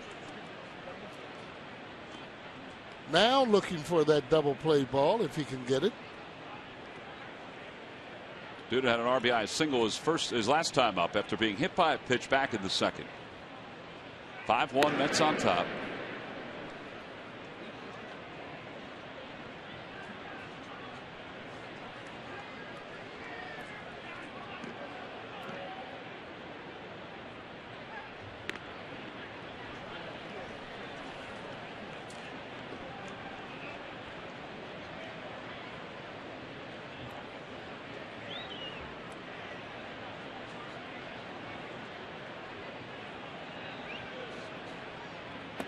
Down and away. 1-0 the count. Phillies bullpen entered this ball game with an ERA of 7.79.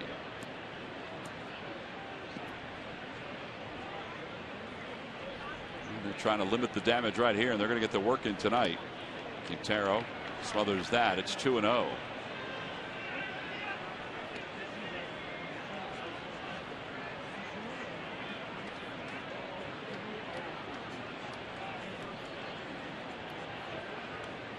Duda, one of those guys they're kind of counting on, although they don't know if he's going to be able to have the power they would like in that particular stadium.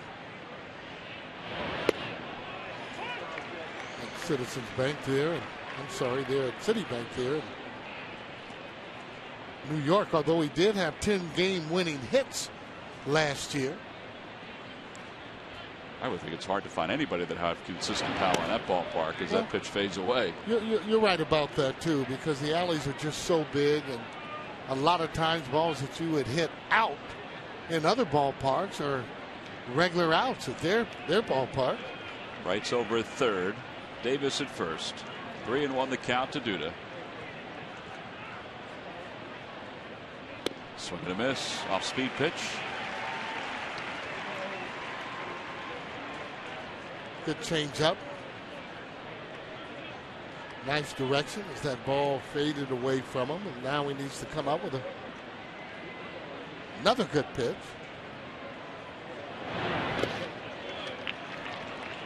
And there's ball 4, so that'll load up the bases. And John Buck is coming to the plate. So Durbin's in for Roy Halladay here in the 5th. Doc goes 4+ innings. He allowed 6 hits. So far, the 5 runs, 3 walks, and 3 strikeouts. He gave up the home run to John Buck back in the 2nd.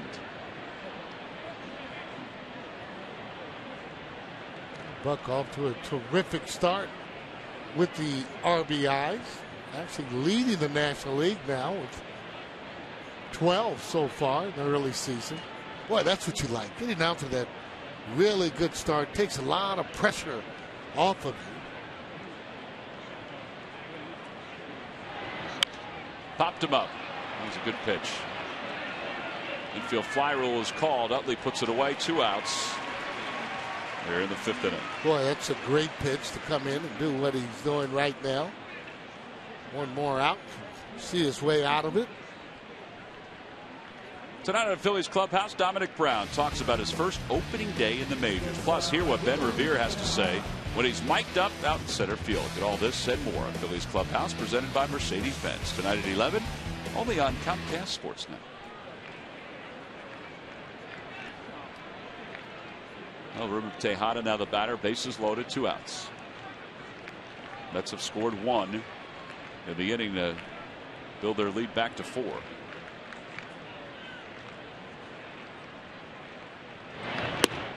Good pitch. Well, this is what we've talked about, is controlled damage.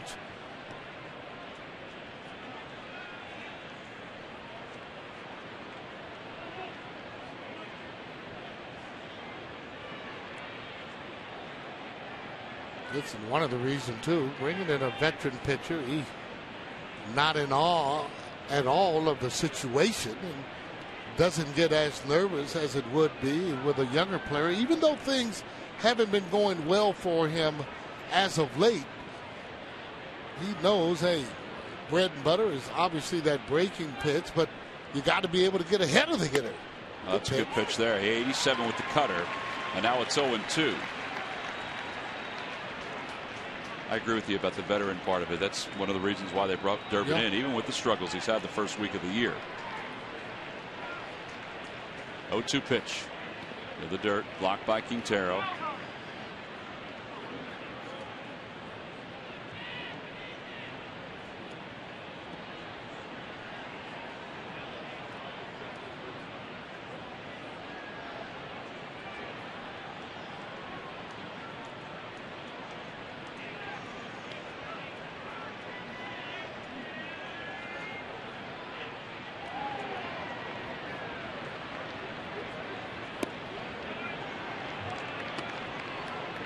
That's 2 breaking balls in a row that he tried to get him to go do a little fishing.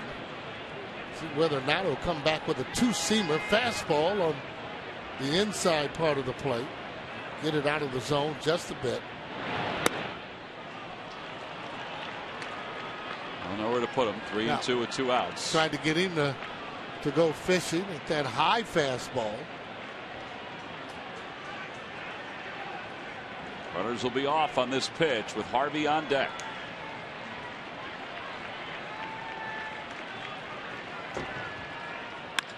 Little looper over the head of Chase Utley into right center field. 2 runs are going to score.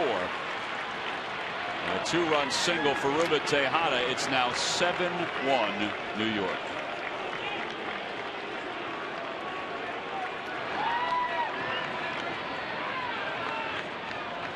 And Matt Harvey's coming up.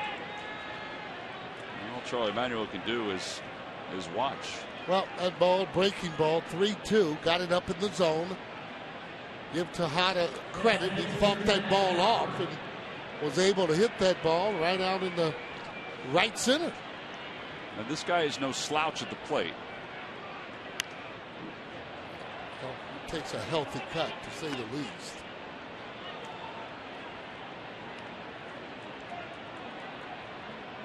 It's a look of disbelief in that Phillies fan's face. Yep. Out in front of the plate, Quintero says he's got it. Side is retired. 3 more runs scored, though, for the Mets in the inning on 4 hits, topped off by Tejada's 2-run single. Middle of the 5th here in Philadelphia. The Mets 7 and the Phillies 1.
Event this year. It'll take place on Sunday, April 21st, when the Phillies take on the St. Louis Cardinals. That's an 8:05 start, and all fans 14 and under will receive the Time Travel and Fanatic DVD. Make plans now. Order your tickets. It's always one of the best nights of the year. In fact, I saw a little excerpt of it. It was on the Fanavision today.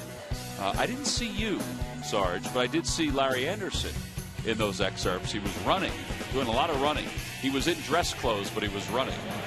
Yeah, well, I have a small part. Are you a supporting actor in this? Yes, I am. Supporting actor. Would you consider Larry a leading man in Absolutely. this? What would the Fanatic be? Another leading man? I would have to say so. Both of those guys, you would let's just call them both co-stars, those guys. Okay, both well, here's the thing, Sarge. There's a lot of quality supporting actors like Tommy Lee Jones and Lincoln. I mean, he was a supporting actor. I think we'll let the people judge after they see it to see who was what with that time capsule.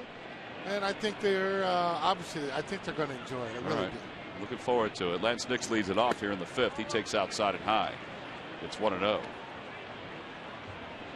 Nix has struck out tonight. One of 4 strikeouts, excuse me, for Harvey.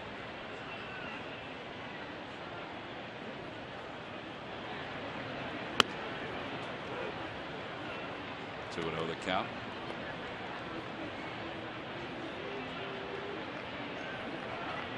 Nix will be followed by Quintero and then the pitcher spot. And Horst is warming in the pen, so we'll see a pinch hitter. Outside, 3-0.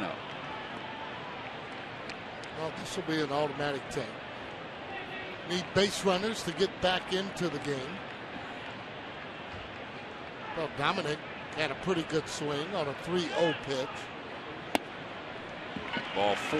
Nix is aboard. Humberto Quintero is coming to the plate.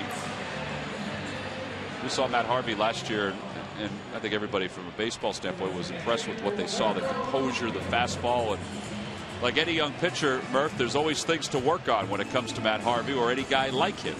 Well, no doubt about it, but, talking to some folks in the Mets organization, they are really, really high on this guy. In fact, to the point where some folks are even saying that maybe he will be the face of the franchise in the future. He was the number 7 overall pick in 2010, and he burst onto the scene in July last year. His debut, he struck out 11 guys. But this offseason, he decided to change his offseason routine. What he normally does is go down to Atlanta and work out down there. But this year, he decided that he wanted the New York experience. So he got a place on the Lower East Side of Manhattan, and he decided to stay the entire offseason in New York City and kind of embrace his new home, in New York City, and really, kind of be that face of the franchise. And I guess by the looks of early season success, it's worked out for him so far, guys. Well, it has, and we said he's only 24 years old, and arms like this are a commodity. The Phillies have one of those arms. They have a number of them in the farm system, but Jesse Biddle, who had a very good debut at Reading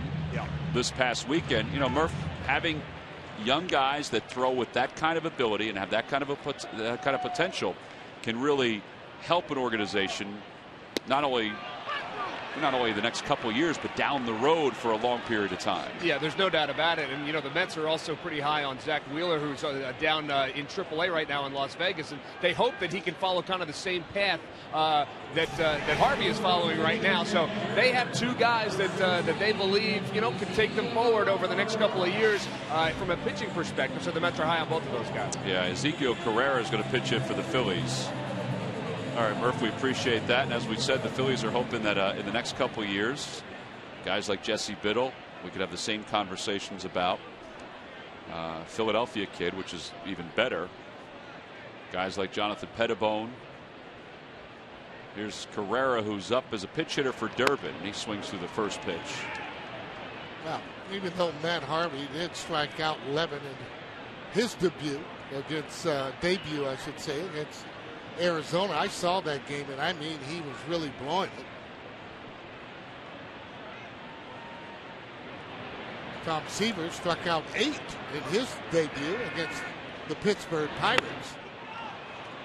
But I think he's got a ways to go before they start comparing him at all to a Tom Seaver or guys like. And I always feel the younger guys, younger pitchers coming in, let them have a year or 2 before you decide they're this guy or that guy, putting a lot of pressure on them. Carrera stays alive as he lifts that foul and out of play. And it remains no balls and 2 strikes. I think anytime anyone throws the ball extremely hard, the organization gets really excited. They did the same thing there too with Doc Gooden. Remember that, coming in throwing awful hard for the New York Mets.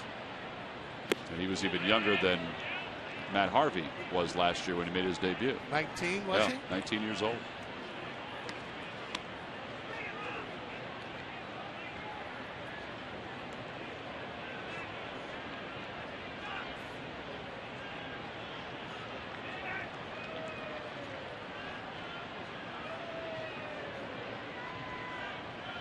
Swing and a miss. He overpowered him with a 95-mile-an-hour fastball. 6 strikeouts now for Harvey. And we go back to the top of the order for Ben Revere. Well, speaking of the minor league, Sarge, it's the first time we get a chance to take a look at our Kia minor league report, and this has been good to see. Through 5 games, Darren Ruff is hitting .300 with 4 runs batted in. Got 3 doubles. Great slugging percentage. He's playing a little first base. He's got a 5-game hitting streak. He also has an RBI double tonight against Pawtucket. Cody Ashley hit his first home run for the Iron Pigs tonight against Pawtucket as Revere takes strike 1. Well, I've said it before. I think it's just a matter of time before you'll see this kid up here playing every day in Darren Ruff. If he got lost in the shuffle, started to press a little bit in spring training. Well, I tell you, he's got good arm motion on the fastball. That was a changeup. Throwing the ball 97, 98. Now you throw that changeup somewhere around 88 or so. 87. That's a big difference.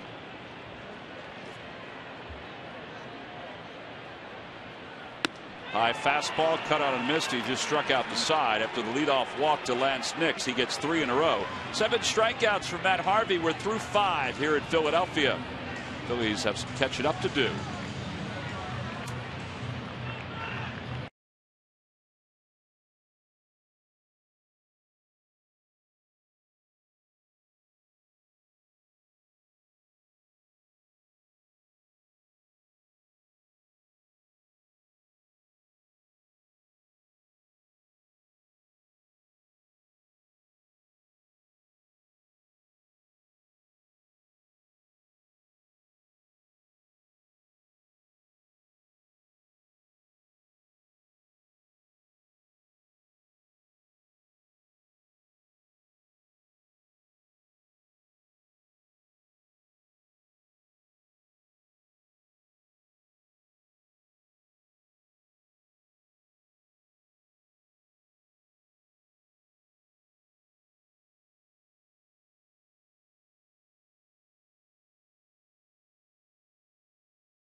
Second season with the Phillies. Kevin Frandsen stepped up when Charlie Manuel called upon him last season, and it has continued in 2013. Off the bench and into the spotlight at Citizens Bank Park, Kevin delivered the biggest hit of the early season and the first home win for the Fightin' Phils. Frandsen provided the frenzy, and it's brought to you by Independence Blue Cross. Changing the game. Well, the Fanatic invited Paul Rabel from the Philadelphia Wings to be part of his, well, whatever it is he does in between the 5th and 6th innings. And Rabel, his shot was 111 miles an hour. You see the Fanatic has the lacrosse stick there?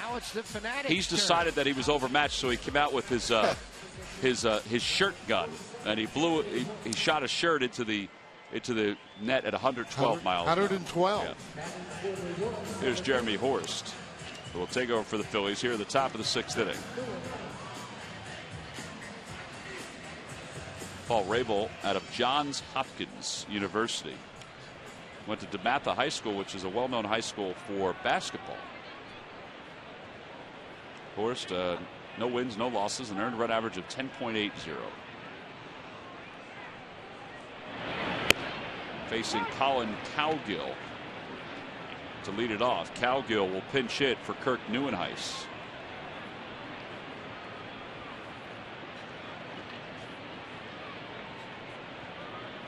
Swing and a miss, 0-2. We first saw Colin Cowgill as a member of the Arizona Diamondbacks.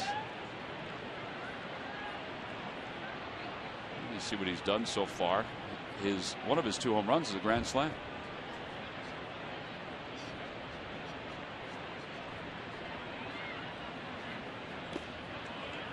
One and 2 the count. Yeah, that's what a lot of managers will do early. You start getting, or they start beating you, and they have a big lead. They'll start putting other players in there just to try and keep them fresh.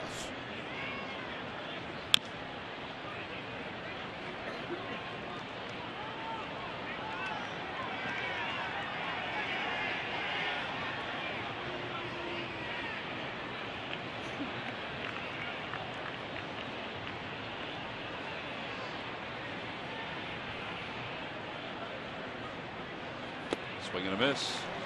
First out here in the 6th inning. That's a good pitch from Jeremy Horst. Now Daniel Murphy's coming to the plate. Murphy 1 for 2. Roy Halladay started tonight. He went 4+, allowed 6 hits and 7 runs.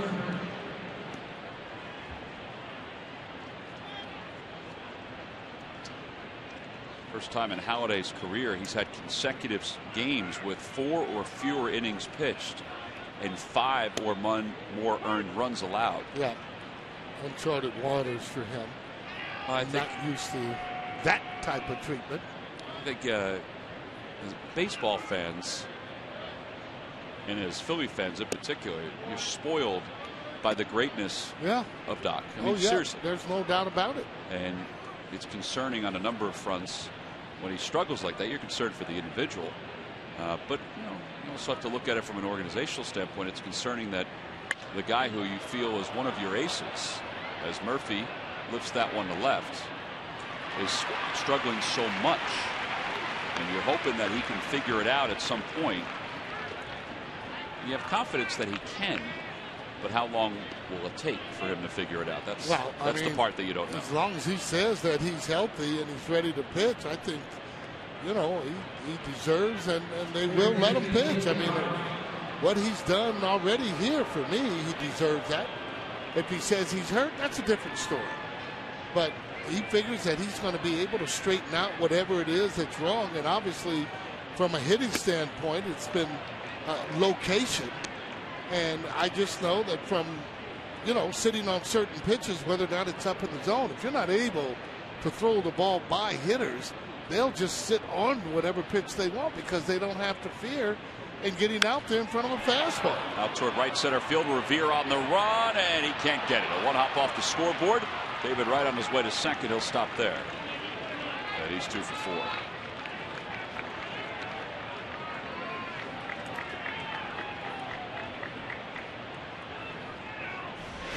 I tell you, every time we face this team, this guy seems to get hit. That ball on the inner half of the plate. David Wright has one of those inside-out type of swings. He likes to hit that ball up the middle and also the other way. When he catches it, however, he can hit it out to left field. Like Davis, the hitter. Davis 1 for 3. Outside, 1-0.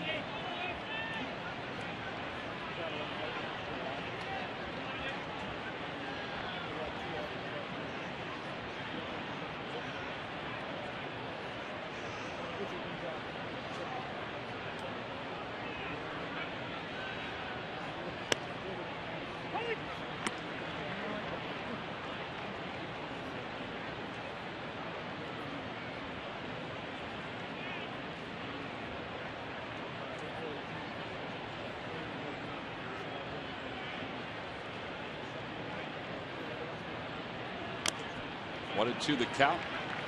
Mike Davis did get a piece of that.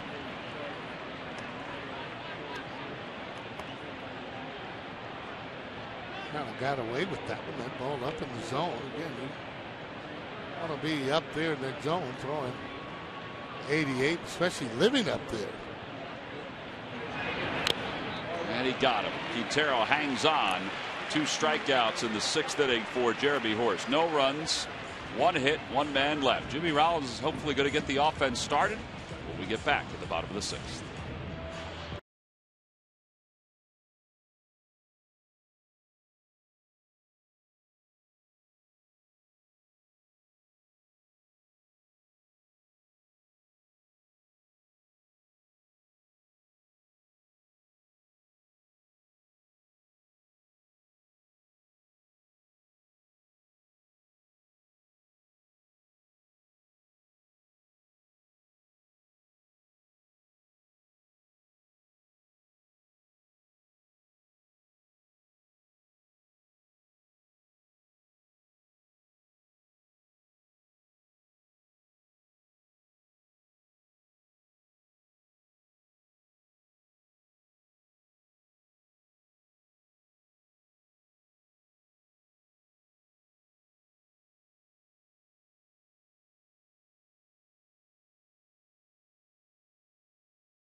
Chevrolet. Visit your local Chevy dealer or ChevyDealer.com. By McDonald's, I'm loving it. And by Mazda, we believe if it's not worth driving, it's not worth building.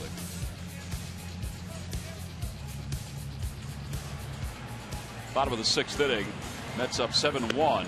Colin Cowgill, we mentioned he came into the ball game to pinch hit. But he'll stay in the ball game to play center field. Jimmy Rollins leads it off. Rollins is 1 for 2. He scored the only run for the Phillies tonight.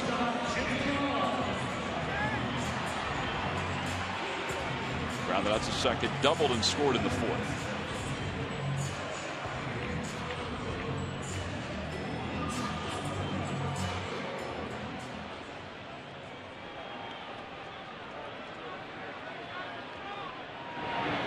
Outside, 1-0 the count.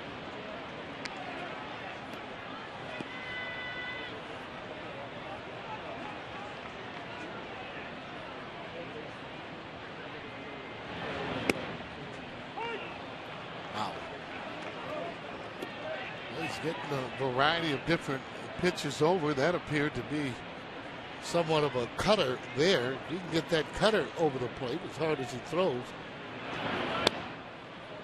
Spotting it. There you go, the 95. Then he has that changeup that he'll throw, and even that breaking ball. He throws it hard. There's going to be one right there.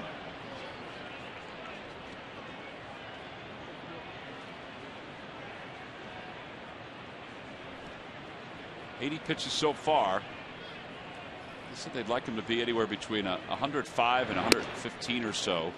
It's 3-2. Well, you got to be saying to yourself, especially in that dugout, that you don't want this kid to get to double figures and strike out. He's got 3, like I mentioned before, in his young career. Rollins hits it toward left field due to coming in and makes the catch. So 1 out here in the bottom of the 6th. And that'll bring Chase Utley to the plate. Let's check in with Murph. Murph, how's it going out there tonight, buddy? Well, it's going pretty good, T-Mac. We're going to do the Major League Notebook coming up in a little bit, but there was a story in Major League Baseball that we wanted to mention. It happened a little bit earlier this week. And here's a look at the T206 Honus Wagner card. Now, anybody that knows anything about memorabilia knows it's one of the most sought-after pieces of memorabilia. Well, one of the cards was sold this week for $2.1 million. Wow. The Honus Wagner card, which is very impressive. But that's not the end of the story. The end of the story goes sort of like this. Sarge's daughter Paige was in our office earlier this week, and Sarge suggested perhaps she should save all of his cards so that she would never have to worry financially about anything later in life. I was wondering how that would all play out. Did she heed your advice, Sarge? She kind of rolled her eyes, actually. Chase Utley's going to reach on that error by Ike Davis. The best was though, Sarge did not even flinch when told of the story of the Honus Wagner card. He immediately whipped his head around and said, "That's why you got to hold on to my cards." Oh, yeah. Well, obviously we do know that it won't be going for $2.1 million, but just goes to show you, you got to watch what you say there in that office. Might end up on the air there, for sure. I am just telling you. But, yeah, you're right, if I did say that, but she'd have to collect a whole lot of my cards to even get to $100,000. How about that? I have a couple of them. I'm going to hold on to them. So. Oh, good. I'll sign those for you, too. I can't believe that. Murph will hold on to them, and then he'll pass them on to his boys, who then will pass them on to his boys, and in about 106 years, it'll be worth $2.1 million. That's about how long it is going to have to take, too. It is a great story, though, about the Honus Wagner card. There was they estimate there was somewhere between 50 and 100 of those cards made. And Wagner, because a tobacco company made them, did not want to be associated with the tobacco company, so they pulled the cards. Well, so only a few were distributed between the 50 and 100 that were made. I know that's a pretty broad ballpark, but that's the story. So now some of these cards are popping up from time to time. So, Sarge, you have to hide your cards. That's what you have to do. I think I'd like find one of those Honus Wagner cards someplace. To tell you the truth.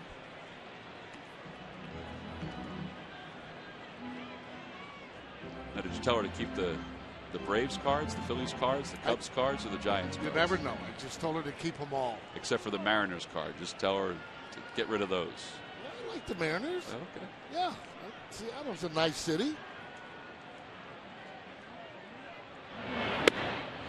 2-2 the count as Howard takes that pitch for a strike. Well, there's that changeup that he throws. That's why so difficult to just sit on one pitch. And he has shown that he can throw something other than just the fastball over the plate. Indicative of those 7 strikeouts that he has right now.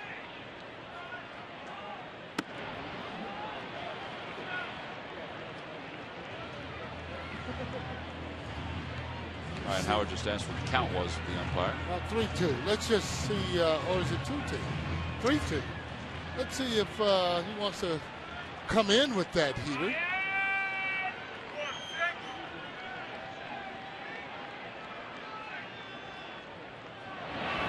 Swing and a miss. And Howard is the 8th strikeout victim of the night for Harvey. Yeah, that's when you got to zone him down. I mean, that's going to be a hard pitch to hit that's up in the zone.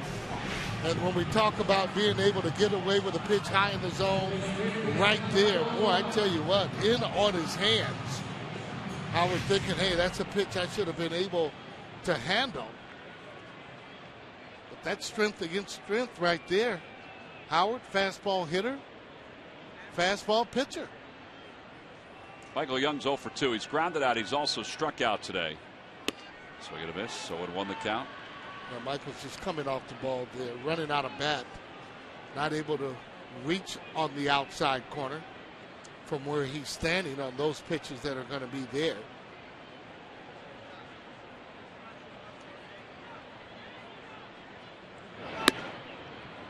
Because he throws so hard, I always hear you say you have to start a little earlier because you have to catch up to his fastball. Is that frustrating as a hitter to have that thought?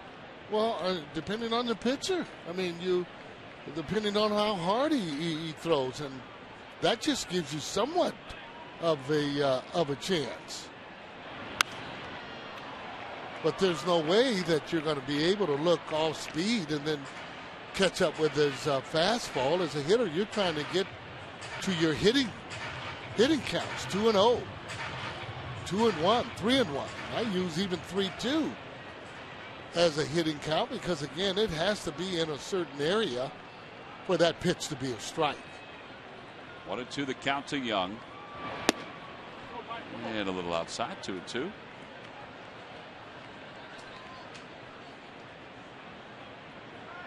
Well, 94 pitches, excuse me, Sarge.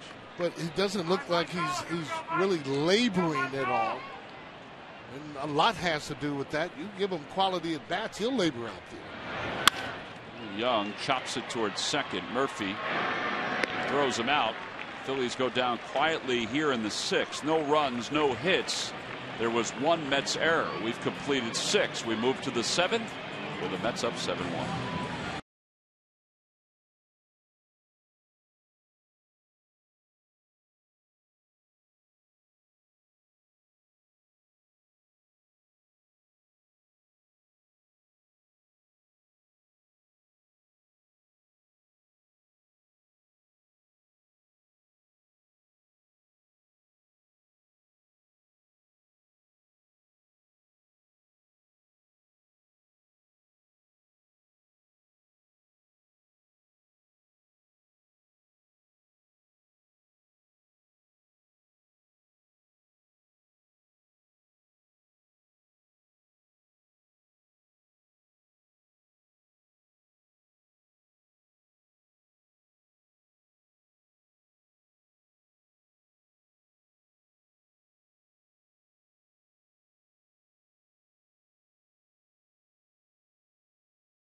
We go to the top of the 7th. Marlon Byrd leads it off for the Mets. New York on top 7-1. Byrd hits it to shortstop. Jeremy Horst will have it out because of Ryan Howard being able to pick that ball from Rollins. Roy Halladay began this ball game. He went 4+. He allowed 6 hits and 7 runs, 3 walks and 3 strikeouts. Chad Durbin came in to finish up the 5th inning. And he allowed a couple of inherited runs to score. You mentioned earlier that's been a little bit of a problem too early on. You would think it'll settle down. I mean, the Phillies have guys like Horst who, I mean, he has limited major league experience, but he pitched well last year.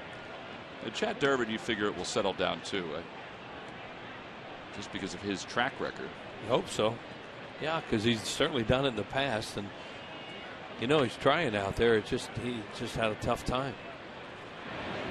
Tejada fought that pitch off, that 3-2, and blooped it out there for a 2-run hit off him. Dominic Brown will give that a look. It's out of play, and it's 0-2.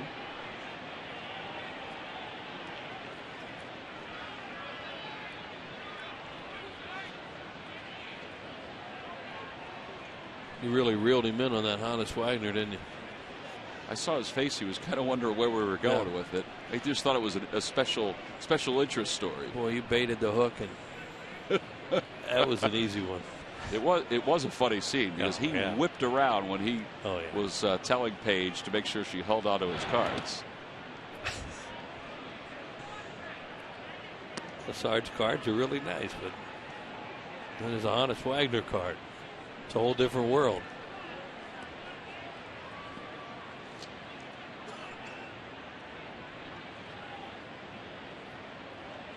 Swing and a miss.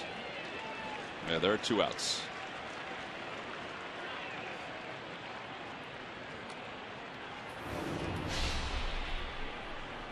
Time now for our Subway in-game box score. And we take a look at what the Mets have done tonight. They have 8 hits overall, 7 runs on 8 base hits.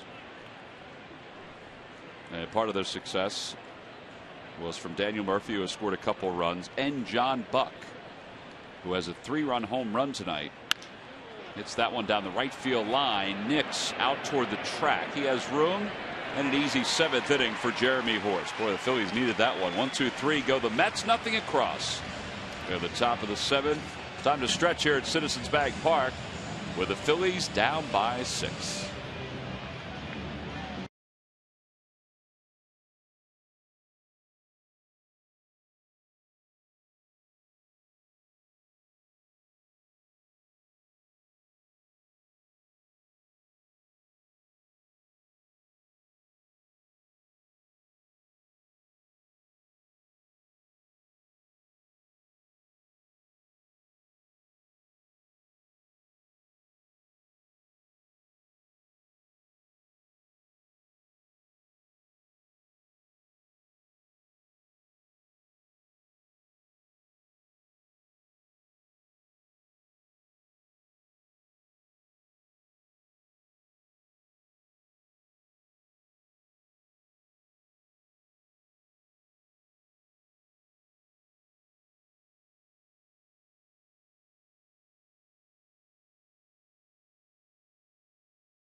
Quiz answer. Wheels the question one more time. Name the Minnesota Twins left fielder that Ben Revere was called up to replace in May of 2011. Delman Young. That was fast. You didn't even let us tag you along at all. I had a vision, as you know. We were sitting. When we have that? Back in the third? Third inning. Yeah. Delman Young is correct. Log back on to Phillies.com to find out if you're the winner of a Phillies prize pack. And thank you for playing Dodge Stump the Fence. Trying to think along with John DeSangro, as we mentioned earlier, and there was an association there. Delman Young is continuing his progress down in Clearwater. As Dominic Brown takes a pitch up high, it's 1-0. Brown is 0 for 2. He's fouled out, and he's also flied out to left center field. 2-0. Mets do have bullpen action behind Matt Harvey, although he hasn't lost much on his fastball. Fouled it away. Well, you know, this guy's no surprise. We saw him twice last year. Pitched a great game his first time out this year. The edge in the left-hander. The Phillies beat him with a Ryan Howard home run last year in the bottom of the ninth inning, late in the game, or top of the ninth inning, late in the game in New York. Dominic Brown hits it hard on one hop. Davis is there. So you knew this kid he has great stuff, and you know, you watch him out there, and his makeup looks pretty good too. You have to talk to some of the Mets people and see what they say. But his expression doesn't change much. No, he just goes out there and keeps humping strikes. Looks like Dan Worth is going to get somebody up now. Oh, yeah, that Edgin is up, and see if they're going to see if he's ready. Vlad Sticks walked and struck out earlier tonight. 0 for 1. 8 strikeouts for Harvey. 96 miles an hour here in the 7th inning on his 99th, or I'm sorry, his 100th pitch of the night. Yeah, that's why they're going to have the guy ready to come in if there's any trouble in this inning. Raul Valdez in the bullpen. We got him in the 7th inning again. He really hadn't even hardly broken a sweat. First inning, they had a shot. He pitched out of it. Since then, command.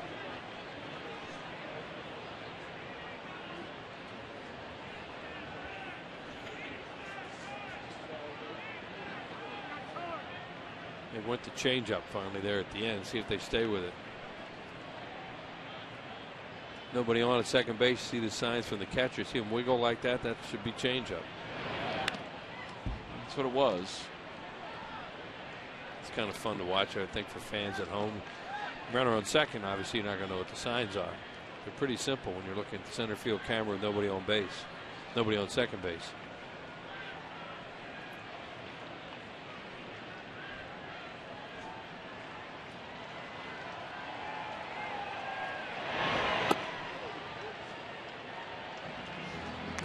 It'd be fun for Buck to catch a pitcher like this. Not if he throws a 98-mile-an-hour fastball that high. And not that one. But, you know, you sit back there and he has a lot of weapons, a lot of ways you can get hitters out.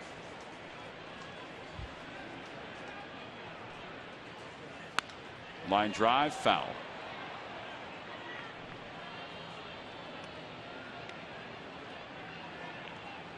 They say he likes his curveball second.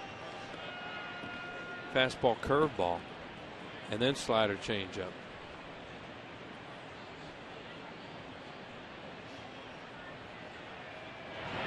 Swing and a miss. 9 strikeouts for Matt Harvey. He went up with some high heat at 95 miles an hour. On pitch 104.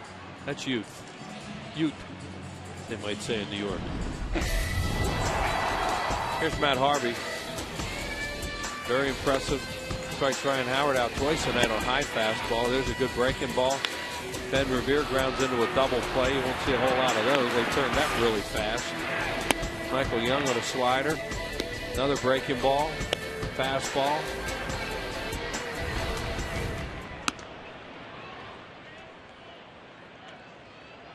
Quintero takes upstairs. It's 1-0.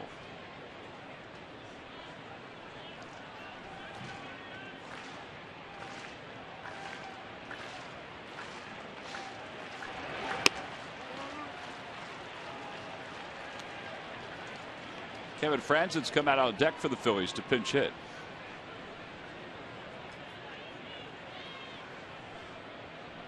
There's Franzen.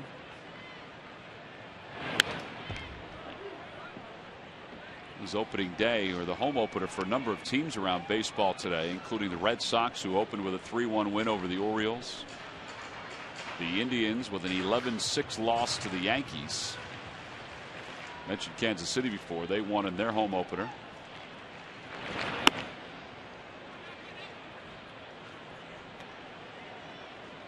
St. Louis lost in its home opener.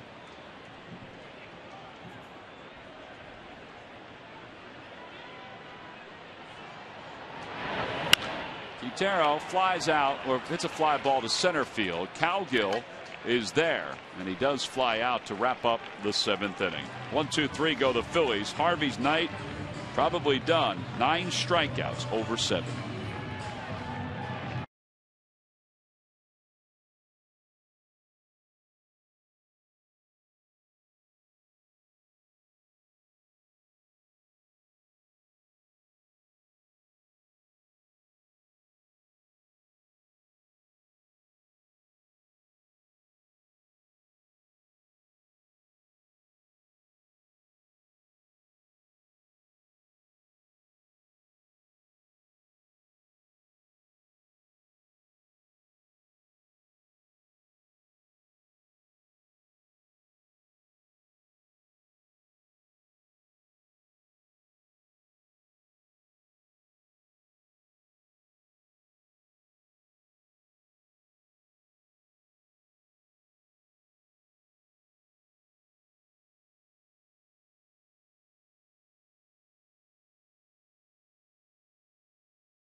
Choose Nissan today for great offers on our most innovative lineup ever. Shop at ChooseNissan.com. By Citizens Bank, where good banking is good citizenship. Is it a time you experience good banking? And by Toyota. Let's go places. Phillies down 7-1 as we move to the top of the 8th inning. Couple changes as we take a look at our Subway in-game box score. All Mets tonight. Look at all the doubles they have, and a 3-run home run. Yeah, that's what started it for the Mets, is the 3-run home run by John Buck back in the 2nd. Yeah, only in the leadoff spot, as they have a double switch for the Phillies with Kratz and Valdez coming in, flipping spots in the order. Only in the leadoff spot, and that include Neuenhuis, who was 0 for 3. Don't they have a hit out of the guys who started the game? Fly ball to center field. Revere out into the alleyway, tracks it down. Tejada's retired. One out here in the 8th. Valdez with his double switch. I guess they expect that he'll be able to pitch the last couple innings of this ball game. 14.73 earned run average. Justin Turner is going to pinch hit for the Mets.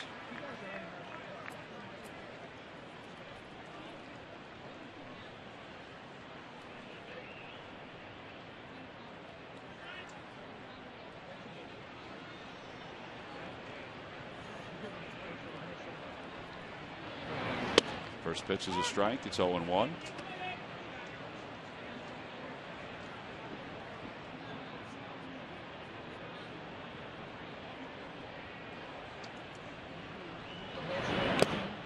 And it's 0-2.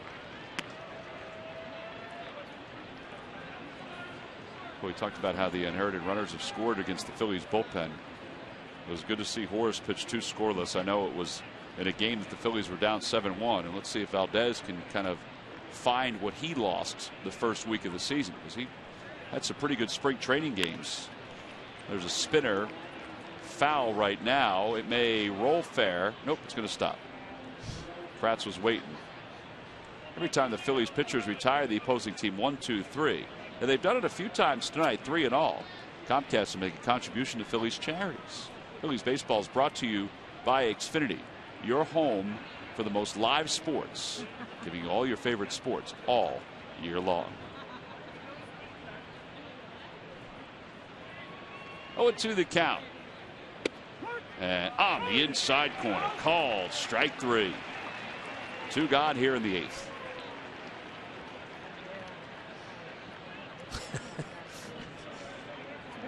I don't think he thought that was a strike. It's just a wild guess on my part.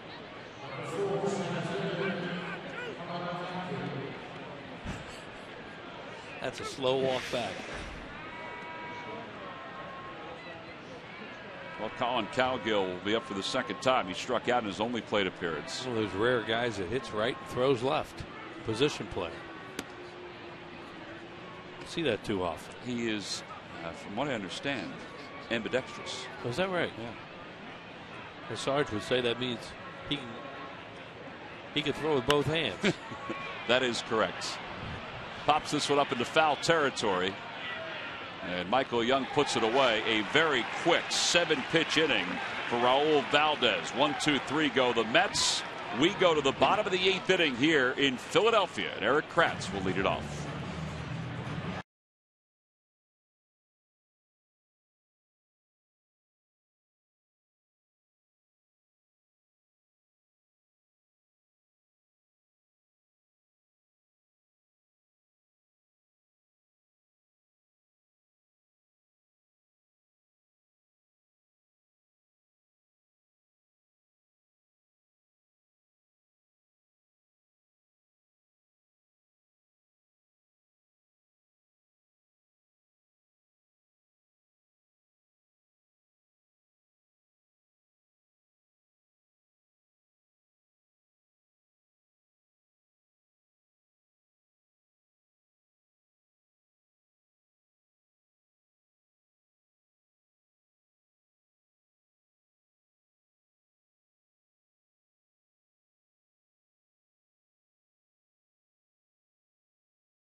Who are interested in coming to the ballpark. Groups of 25 or more receive special discounts and group recognition. Now, there's many options you can choose from here at the ballpark. There are private suites that are available. There are pregame party areas, which are great. We always visit those, or we do visit those from time to time. What better way to take in a Phillies game than with a group of family, friends, or business associates? Go to Phillies.com and check out all the options, all laid out there for you. Check out all the options for the group events that you can take part in here at the ballpark. Eric Kratz will lead it off for the Phillies. And he'll face left-hander Josh Edgin. The Mets have a couple of guys who are not available tonight, so they were hoping their starter would go deep, and Matt Harvey did. He won 7 innings. So now Edgin, 1 2/3 scoreless so far. He went deep with a run on 3 hits. So 2 games. He's allowed 4 hits in 14 innings of work, and he has 19 strikeouts. Well, last year he pitched 7 innings in one game against the Phillies, gave up a leadoff home run to Jimmy Rollins, and then in the other game he went 6 1/3, 6 hits and 2 earned runs. So they really haven't hit him much. And I don't know that a lot of teams are right now the way he's throwing. Kratz lines it foul off the tarp. Thing about it, you know, he's a young pitcher and he's going to get hit sometime. It happens to everybody. But watching his demeanor out there tonight, he should be fine. Kratz just broke his bat. It's interesting you said that about the demeanor. You're right. I mean, there's just basically doesn't change. It's what you always tell a kid to do. You know, when they're playing baseball or playing Little League, you know, don't let them see your emotions. Try not to. Yeah. Watch him in the dugout. The shadow we had in the dugout. He's walking around. He still hadn't changed his facial expression. Kratz fouls it over the first base dugout. These lucky fans are tonight's Citizens 7. They will receive a prize pack courtesy of Citizens Bank. Citizens Bank with the most 7-day branches in the Philadelphia area. To find a branch near you, visit citizensbank.com. That guy, the third one from the end, is especially excited about getting the shirt and the gift. He was tired of handing them off. He wanted his. Kratz does hit one fair down the left field line, and it's touched by a fan. Let's see what they give Eric Kratz. They're going to give him a double. So a ground rule double for Kratz. Phillies ball girl did a great job getting out of the way. Those youngsters just couldn't wait to get that baseball. Yeah, and that one hit right on the line, it looked like, too. So it was kind of a hard one for the kids to read. Right there. That was close. The line, yeah. Caught the inside part of the line. Oh, no, they never got it. I thought they did get it. They missed it. They missed their chance. Well, they can keep their seats.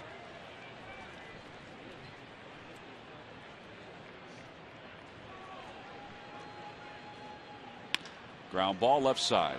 And Kratz on his way to third. Out recorded to first. Normally you wouldn't run on that ball, go to third base, but he figured they're not throwing it over here with a 6-run lead. I may as well go. And if they do throw it over there, it's not a good play even if they get him out. My point being that you could throw over there and hit him, and all of a sudden you got 2 men off, nobody out with a 6-run lead. It doesn't make much sense.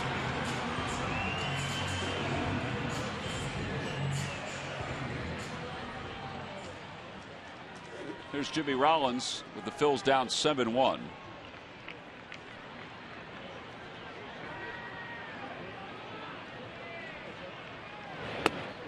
Low and in, 1-0.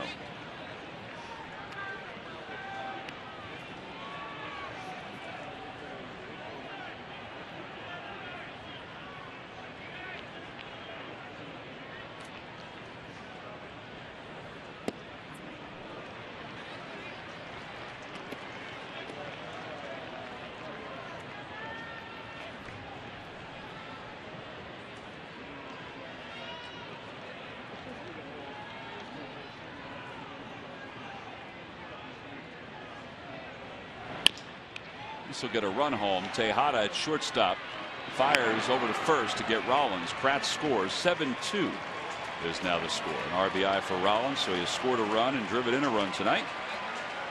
And that'll bring Chase Utley to the plate, and we'll bring in Murph for the Major League Notebook. Murph? All right, thanks, T-Mac. Brought to you by Gwynedd Mercy College. After 3 games in the minor leagues on a rehab assignment, Cardinals third baseman David Freese is back with the big club. Freese originally strained his back in early March, but he is now back on their roster, so good news for the Cardinals. And the Orioles' Chris Davis is the American League Player of the Week. No surprise there. He started the season hitting 4 home runs in 4 consecutive games, only the 4th player in Major League history to do that. And technically, Davis is back-to-back AL Player of the Week because he was the AL Player of the Week in the last week of the season in 2012. Guys. Excellent point on your part, Murph. So he's carried it over from one season to another. That's notebook to notebook, season to season. That's outstanding, Murph. Good job. We like to tie it all together. Yeah, well, you do that well. Well, he did have a heck of a week. There's no doubt about that.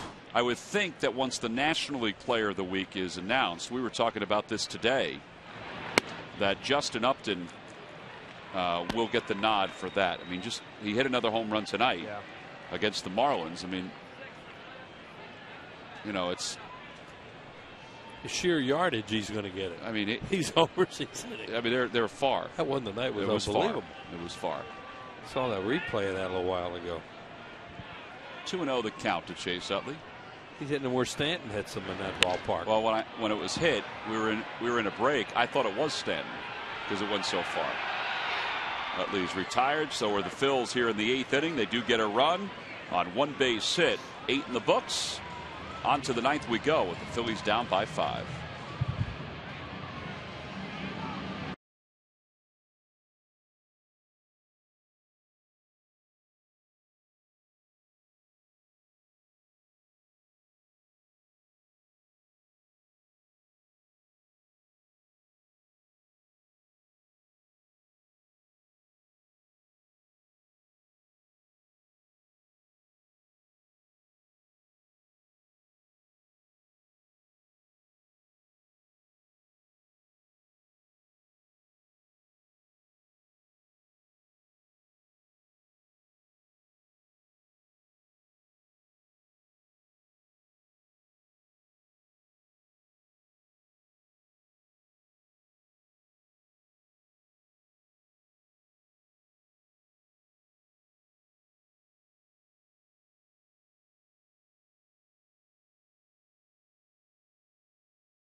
Here at Citizens Bank Park. Time now for our W.B. Mason delivery of the game. A couple men on in the second inning. Still a scoreless game. Looked like a cutter that kind of stayed in the middle of the plate. John Buck has really good power the other way. We saw him hit a grand slam home run out there when he was with the Toronto Blue Jays out into that area. And that gave him a 3-0 lead, and the Mets have not been headed since. That is our W.B. Mason delivery of the game. Daniel Murphy will lead it off. It'll be Murphy, Wright, and Davis for the New York Mets. Here at the top of the 9th inning.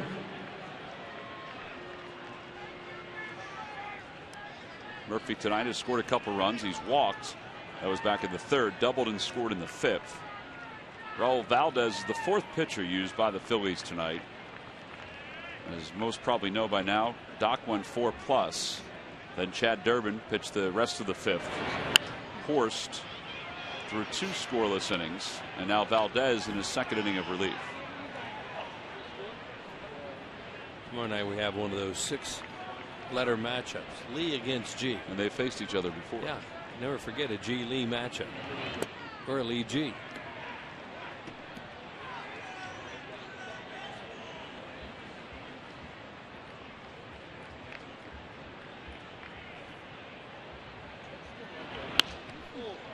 Out toward right field. Nix on the run. It's over his head. Off the wall. Murphy going to second. And he has his 2nd double. That guy's a good hitter. They were always looking for some place to play him. And they finally got him to settle down a little bit at second base. He's never going to be a great second baseman, but obviously adequate now, or maybe more than that. But he can swing the bat. He makes contact. He's tough to strike out. He puts the ball in play. And from what we see from him, he hits the alleys a lot. Somebody asked Terry Collins today, you know, we sometimes go into the other managers' meetings, just particularly the first game of the series, to kind of get a grasp on, you know, what their teams are like. And somebody asked him today if he was worried about the home runs that Murphy's hit so far. He has 2 in the first week because he's not a home run hitter. Is he worried he's going to change his swing? He said, that's a good question. But no, I'm not. And after the 2 doubles tonight, I don't think you're worried. Right, because that's his game. He had 2 homers. Wasn't it in June last year when he finally hit some homers? Remember, one was at Wrigley. No, his first one was at Wrigley Field like June.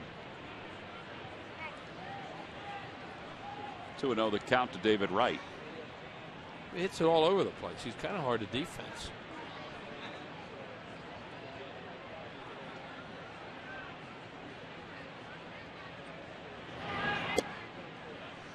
This is their main guy right here.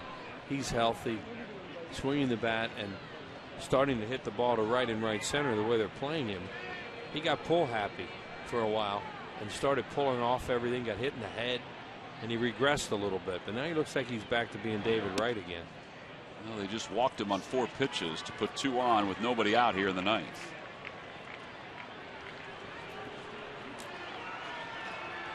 Coming up tonight on Sports Night, a breakdown of the Phil Series opener against the Mets. Plus, Lisa Hillary sits down with Ed Snyder to talk about the Flyers and a preview of tomorrow night's Flyers and 76ers matchups. Phillies fans get all the news you need to know on Chevy Malibu Sports Night. Tonight after post-game live, only on Comcast Sports Night. Wheels owned a Malibu at one time. I did. That's right. What a neat car that was. I didn't have it for long. Got out of the Army. Did they give it to you when you came out of the Army as a gift? My mom had picked it up because I'd ordered it before I left. And drove it out. Got a job in Chicago a few months after I got out of the Army. Drove it out to Chicago. Was feeling pretty cool. Parked it one night. Had a 4 o'clock shift at WBBM radio. 4 a.m. Yeah, 4 in the morning. Went out there about 3:30.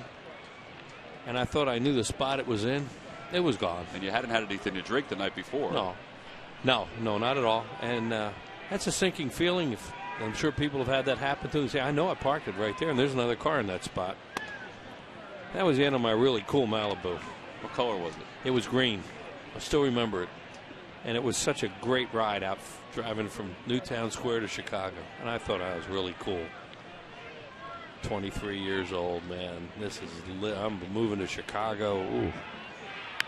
Off the hands, foul territory. Michael Young is there. And there's one away. Now, they never found the Malibu. For all you know, it's out there somewhere. Oh, yeah. It was a 68 Malibu. If anybody saw it, whoever that guy was, I figured it was in a lot of parts by the time I went out that morning. It had been in a chop shop by then. That Malibu would be turning 45 now, Wheels. Man, that was a nice car. Oh, here we go. I should have known. We didn't find out. Oh, I thought you were leading me into something. It was at 5959 North Kenmore Avenue in Chicago. That was where I lived. Up on the north side, as they say.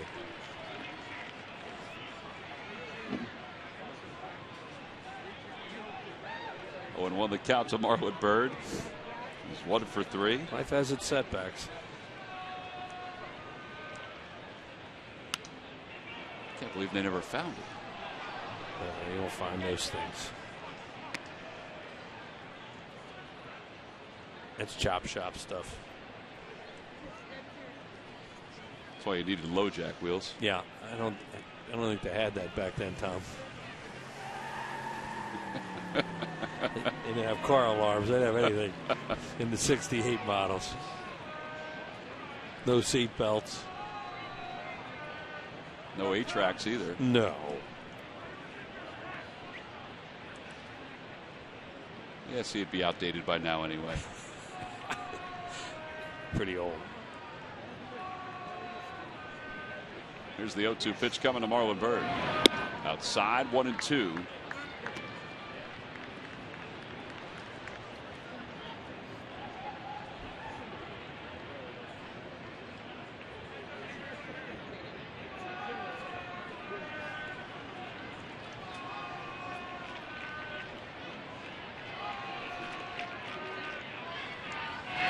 Swing and a miss. They got Byrd for the second out here in the 9th inning. That's a pretty good pitch by Valdez. Good changeup. Got Marlon go fishing for it. There it is. That's a Uga ball right there. That's a submarine headed down.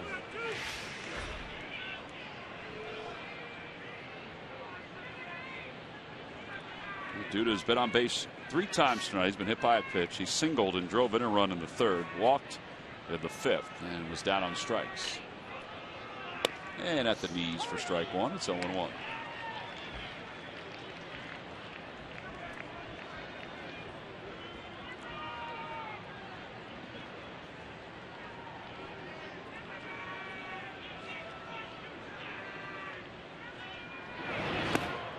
Low and away. 1 ball, 1 strike to count.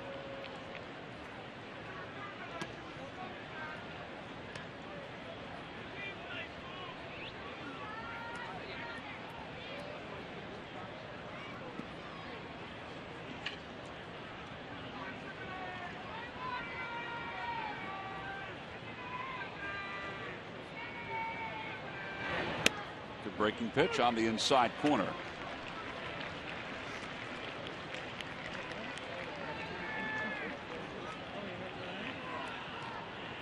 Two scoreless innings by Jeremy Horst. An inning and 2/3 so far for Valdez.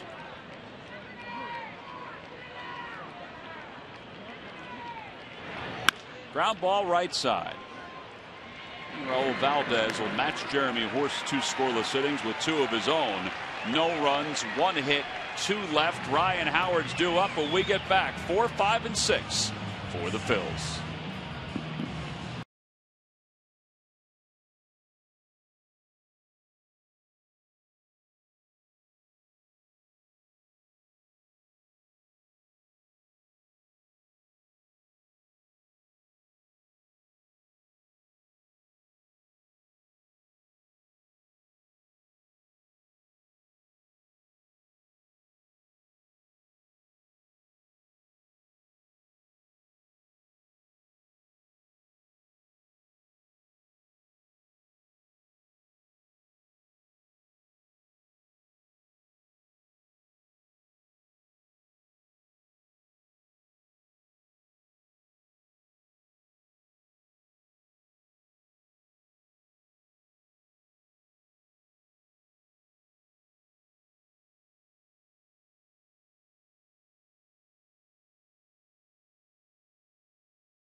For our Hyundai defensive play of the game. Now it's tough to double up Ben Revere, but that's what the Mets did earlier in the ball he's not going to ground into a whole lot of double plays, but see how they're cheating up the middle. That's why you do that.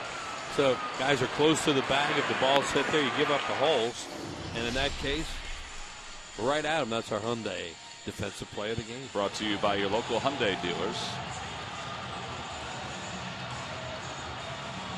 Josh Edgin will face Ryan Howard here in the top of the 9th inning.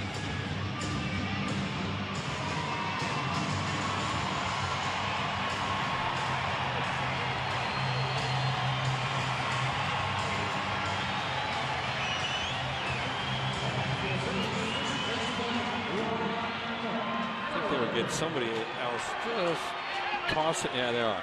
Just tossing out there in case Edgin gets in some trouble. Howard fouls the first pitch back.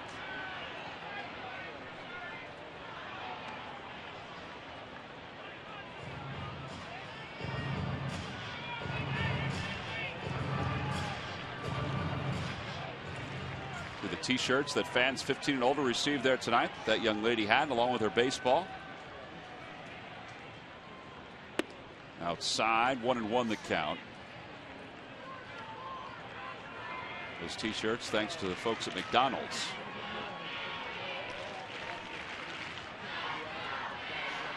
Howard 0 for 2. He has an RBI and a sac fly.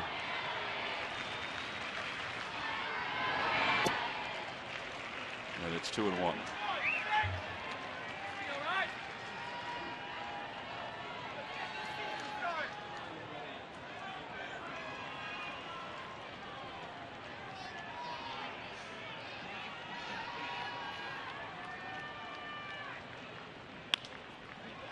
Out toward left center field. Cowgill and Duda are there. It's Duda, the left fielder, who puts it away for the first out. 1 gone here in the bottom of the 9th. Don't forget, after the ball game, stay tuned for a complete breakdown of this game with highlights and exclusive analysis only on Pure Auto Insurance. Presents Phillies Post Game Live.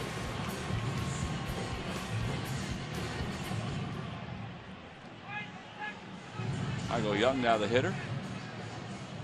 Young 0 for 3. Matt Harvey went the first 7 for the Mets. He was put into some rarefied air tonight from a Mets standpoint. First Mets pitcher to have back-to-back games of 7 innings and 1 run or less, and 9 strikeouts or more since Nolan Ryan did it. Oh, that's a big name. to start the season. Yeah. 1-1 the count to Michael Young.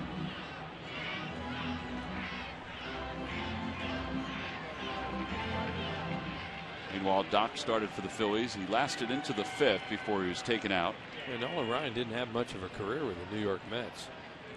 He was so wild back in those days that they wound up trading him for Jim Fregosi. Who was done, as he's told As he us. said, didn't they know I was done?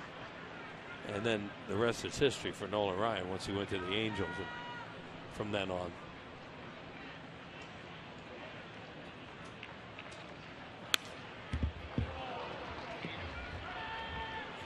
There's Cliff Lee. He'll be on the mound tomorrow for the Phillies, where they need a good start tomorrow from Cliff Lee. Kind of said the same thing last week in Atlanta off Cole's first start and Doc's first start. Now after Cole's outing yesterday.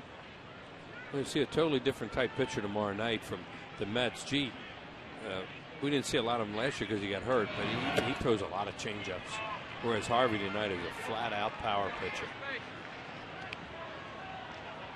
So the two guys that have had the two quality starts for the Phillies in that shot a moment ago, in Lee and Lannon, the two left-handers. There's three left-handers. Two of the three left-handers.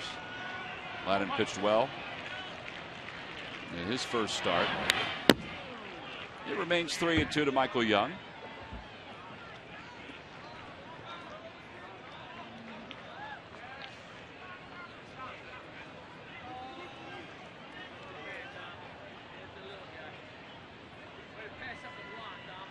Dominic Brown just made a youngster very happy. He tossed that foul ball into the stands.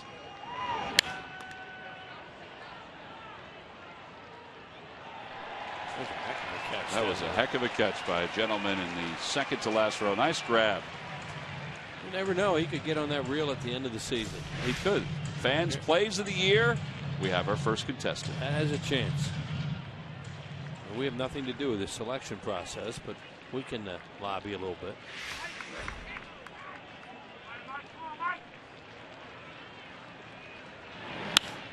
Down the right field line. Right there, that gentleman just picked that ball up off the hop. Nice play, but not eligible. well, it's eligible. We just may not select that one. Hops don't count. But it was a nice play. How about the guy that made the catch on the walking? It was a good one. Yesterday? Yeah, yesterday. Thinking the same thing. Consideration.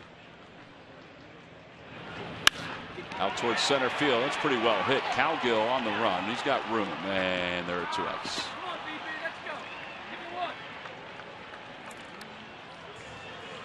It's tough to, as a pitcher, to give up fly balls to the deepest parts of a park. That's not the deepest, but it's the second deepest. And it just died out there. A couple of feet shy of the warning track. So Dominic Brown's the batter with 2 gone here in the bottom of the 9th inning. Phillies trailed at 3-0 after 2, 4-0 after 3.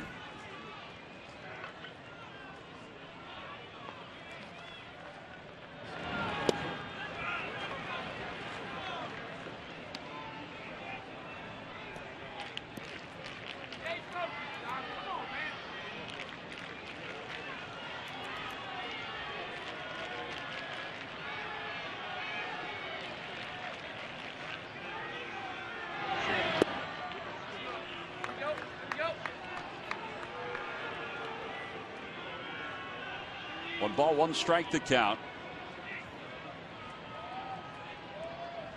Dominic Brown is 0 for 3. He's popped out, he's flied out, he's grounded out. And it's 2-1.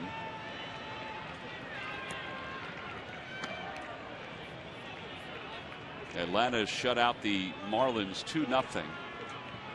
Mulholland got the win in that one. Atlanta is off to a 6-1 start. Best start since 2007. Out of play, 2-2.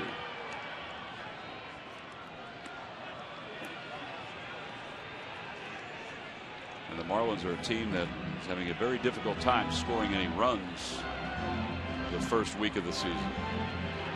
We're going to see that Fernandez. They're pretty high on him. They said he would. Mets guy Ron Darling was talking about him. Said he is really impressive. And a breaking ball called, strike 3, and that will do it. The New York Mets have defeated the Phillies 7-2 tonight. John Buck was the hitting star, 3-run home run that got the Mets off on the right note. And Matt Harvey, well, he basically did the rest. A disappointing night for the Phillies. They've now lost 3 of 4 to begin their home schedule. Our Chevrolet player of the game, we said he did the rest. Well, he did a whole lot tonight for the New York Mets. Yeah, Tom just got finished talking about him being in the same class starting a season as Nolan Ryan as far as strikeouts, few hits given in a game. Matt Harvey was tremendous here tonight. 7 innings, 3 hits, a run, 2 walks, 9 punch-outs. They had a shot for a run in the first inning, didn't get it, and that was about all it. And he just kept pumping fastballs by guys, and then for good measure, he threw his slider. Curveball changeup. Outstanding job by the 24-year-old out of Mystic, Connecticut. So the Phils lose it 7-2 tonight to the New York Mets. Let's take game 1 of this 3-game series. We'll be back right after this.